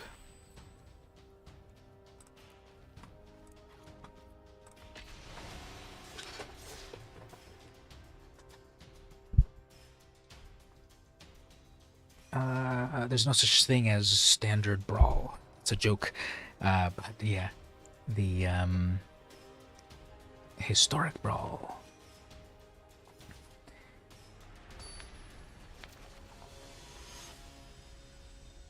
Ooh, someone's gonna try to do a Joda deck. Okay. Vicious. And they go first.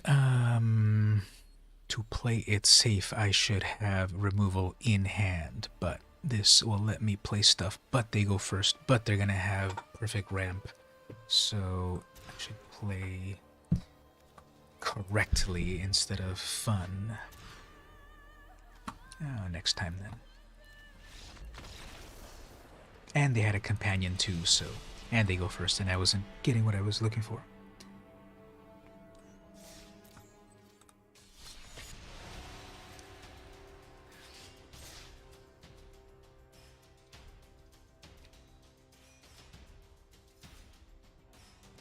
That's some creepy art there with all of the oil pouring forth from that face.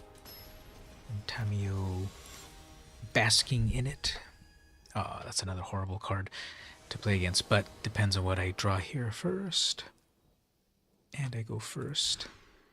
Alright, this is going to be amazing.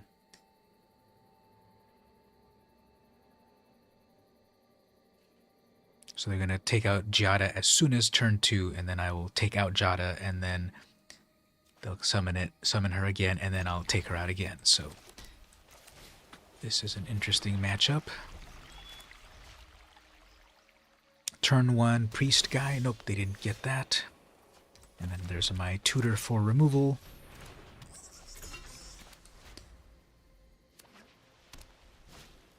Yep, so Giada right on track.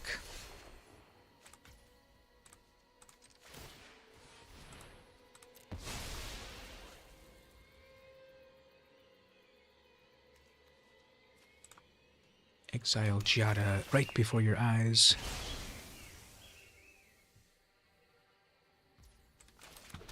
Draw a card.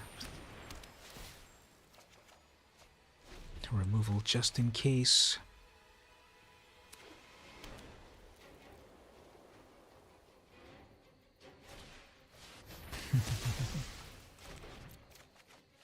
All right. I'm gonna play it that way, huh?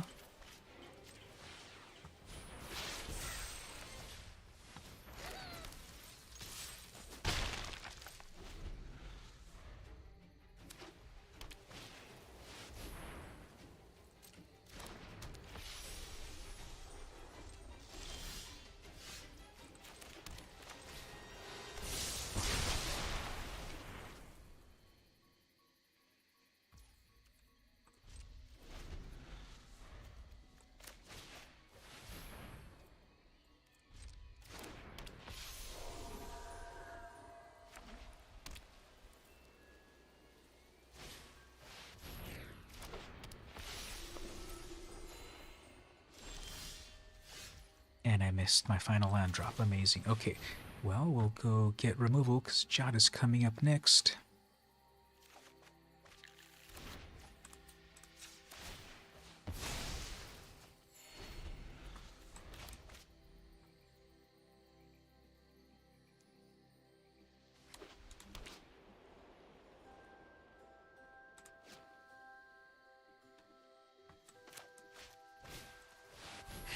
Did they not see me get the removal right in front of them?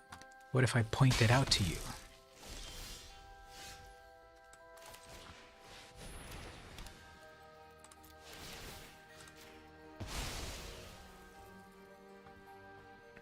I guess they're gonna have removal for the removal. Oh, okay.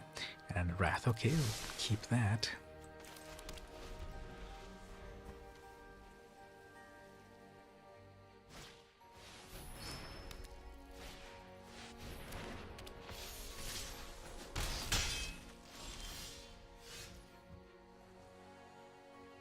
let them put more stuff on the battlefield.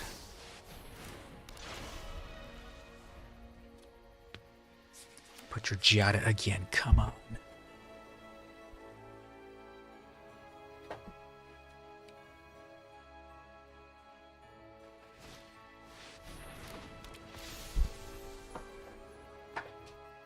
Yeah, they could have cast their Giada right there, but yeah, let's wipe that. Although they have 3 mana, so what's that? Teferi's Protection. Yeah, it's going to be a Teferi's Protection.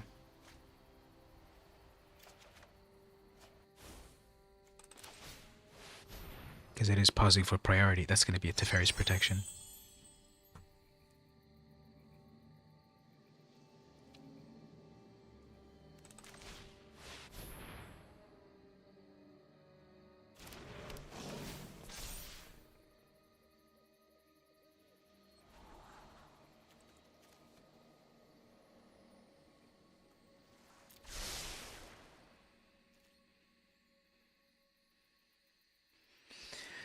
So maybe they'll spend all their mana to recast Giada one more time, tap out, and then Wrath. Yeah, 1 single blue, so 1 single white. That's going to be a mana tithe. No, but I have enough for it. Ooh, that hurt a lot. Sure.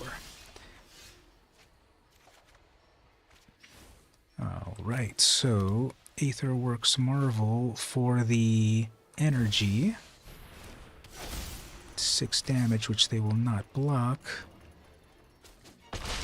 Wrath.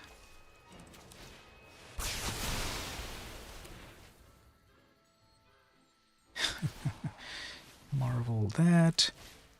Oswald returneth. Card draw. Sculpting. Sculpt what? Nothing yet. Probably good. Creatures you control with +1s, blah blah blah, whatever. Sure. Alright, well. Probably yeah, let's Scorched Earth here. Oh, okay, that's fine. Well, what I was going to do was I was going to trade my Immortal Sun for a Meteor Golem, destroy the summoning. Then I was going to play the Sculpting Steel, which would let me copy the Meteor Golem again and then destroy their Signet, and then rebuild from there. And then that destruction there would have given me more energy. But anyway, that's how we'll end right there, with Oswald in his hubris destroying the Immortal Sun for all the glory. All right, everyone. Well, that was our stream today. We went 3 hours and a half and did a little draft, tried a new deck, played some games and the like. If any of you are interested in the once-a-month stream that myself and Angle and Ivory that we all do, where we open up some comic books, be on the lookout when I announce that on the Discord. We do it once a month.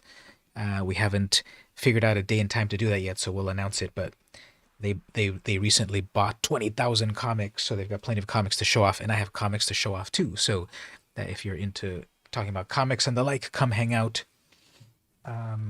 One of the ones that we showed earlier today, let me just show one over here, this really cool Supergirl comic.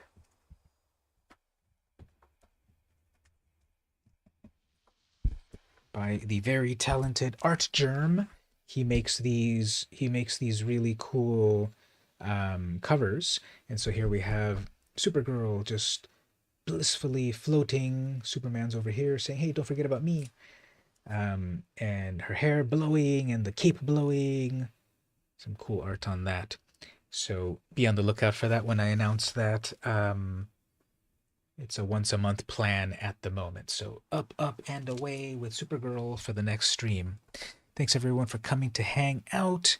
Be on the lookout for the next YouTube video coming up, although I think a camera video is coming soon. I've got to think about another Magic video soon, but I think a camera video is coming. So, see you all next time. Well, so it's about to be 3 a.m. for you or so. Has Supergirl ever met Harley Quinn? Yes, I'm sure there has. I don't know which issue, but I'm sure they have all of those famous characters always meet up all the time. And then it's a big event and everyone wants the issue. So I don't know on which issue, but I'm sure they've met up. Harley Quinn and Power Girl have met up a lot, and they've teamed up together and they had cool adventures. And Power Girl, I believe, is a clone of Supergirl. So there you go, close enough. So, okay, everyone, have a good night or day or Sunday or Saturday or wherever in the world you are. Have a good one. See you next time.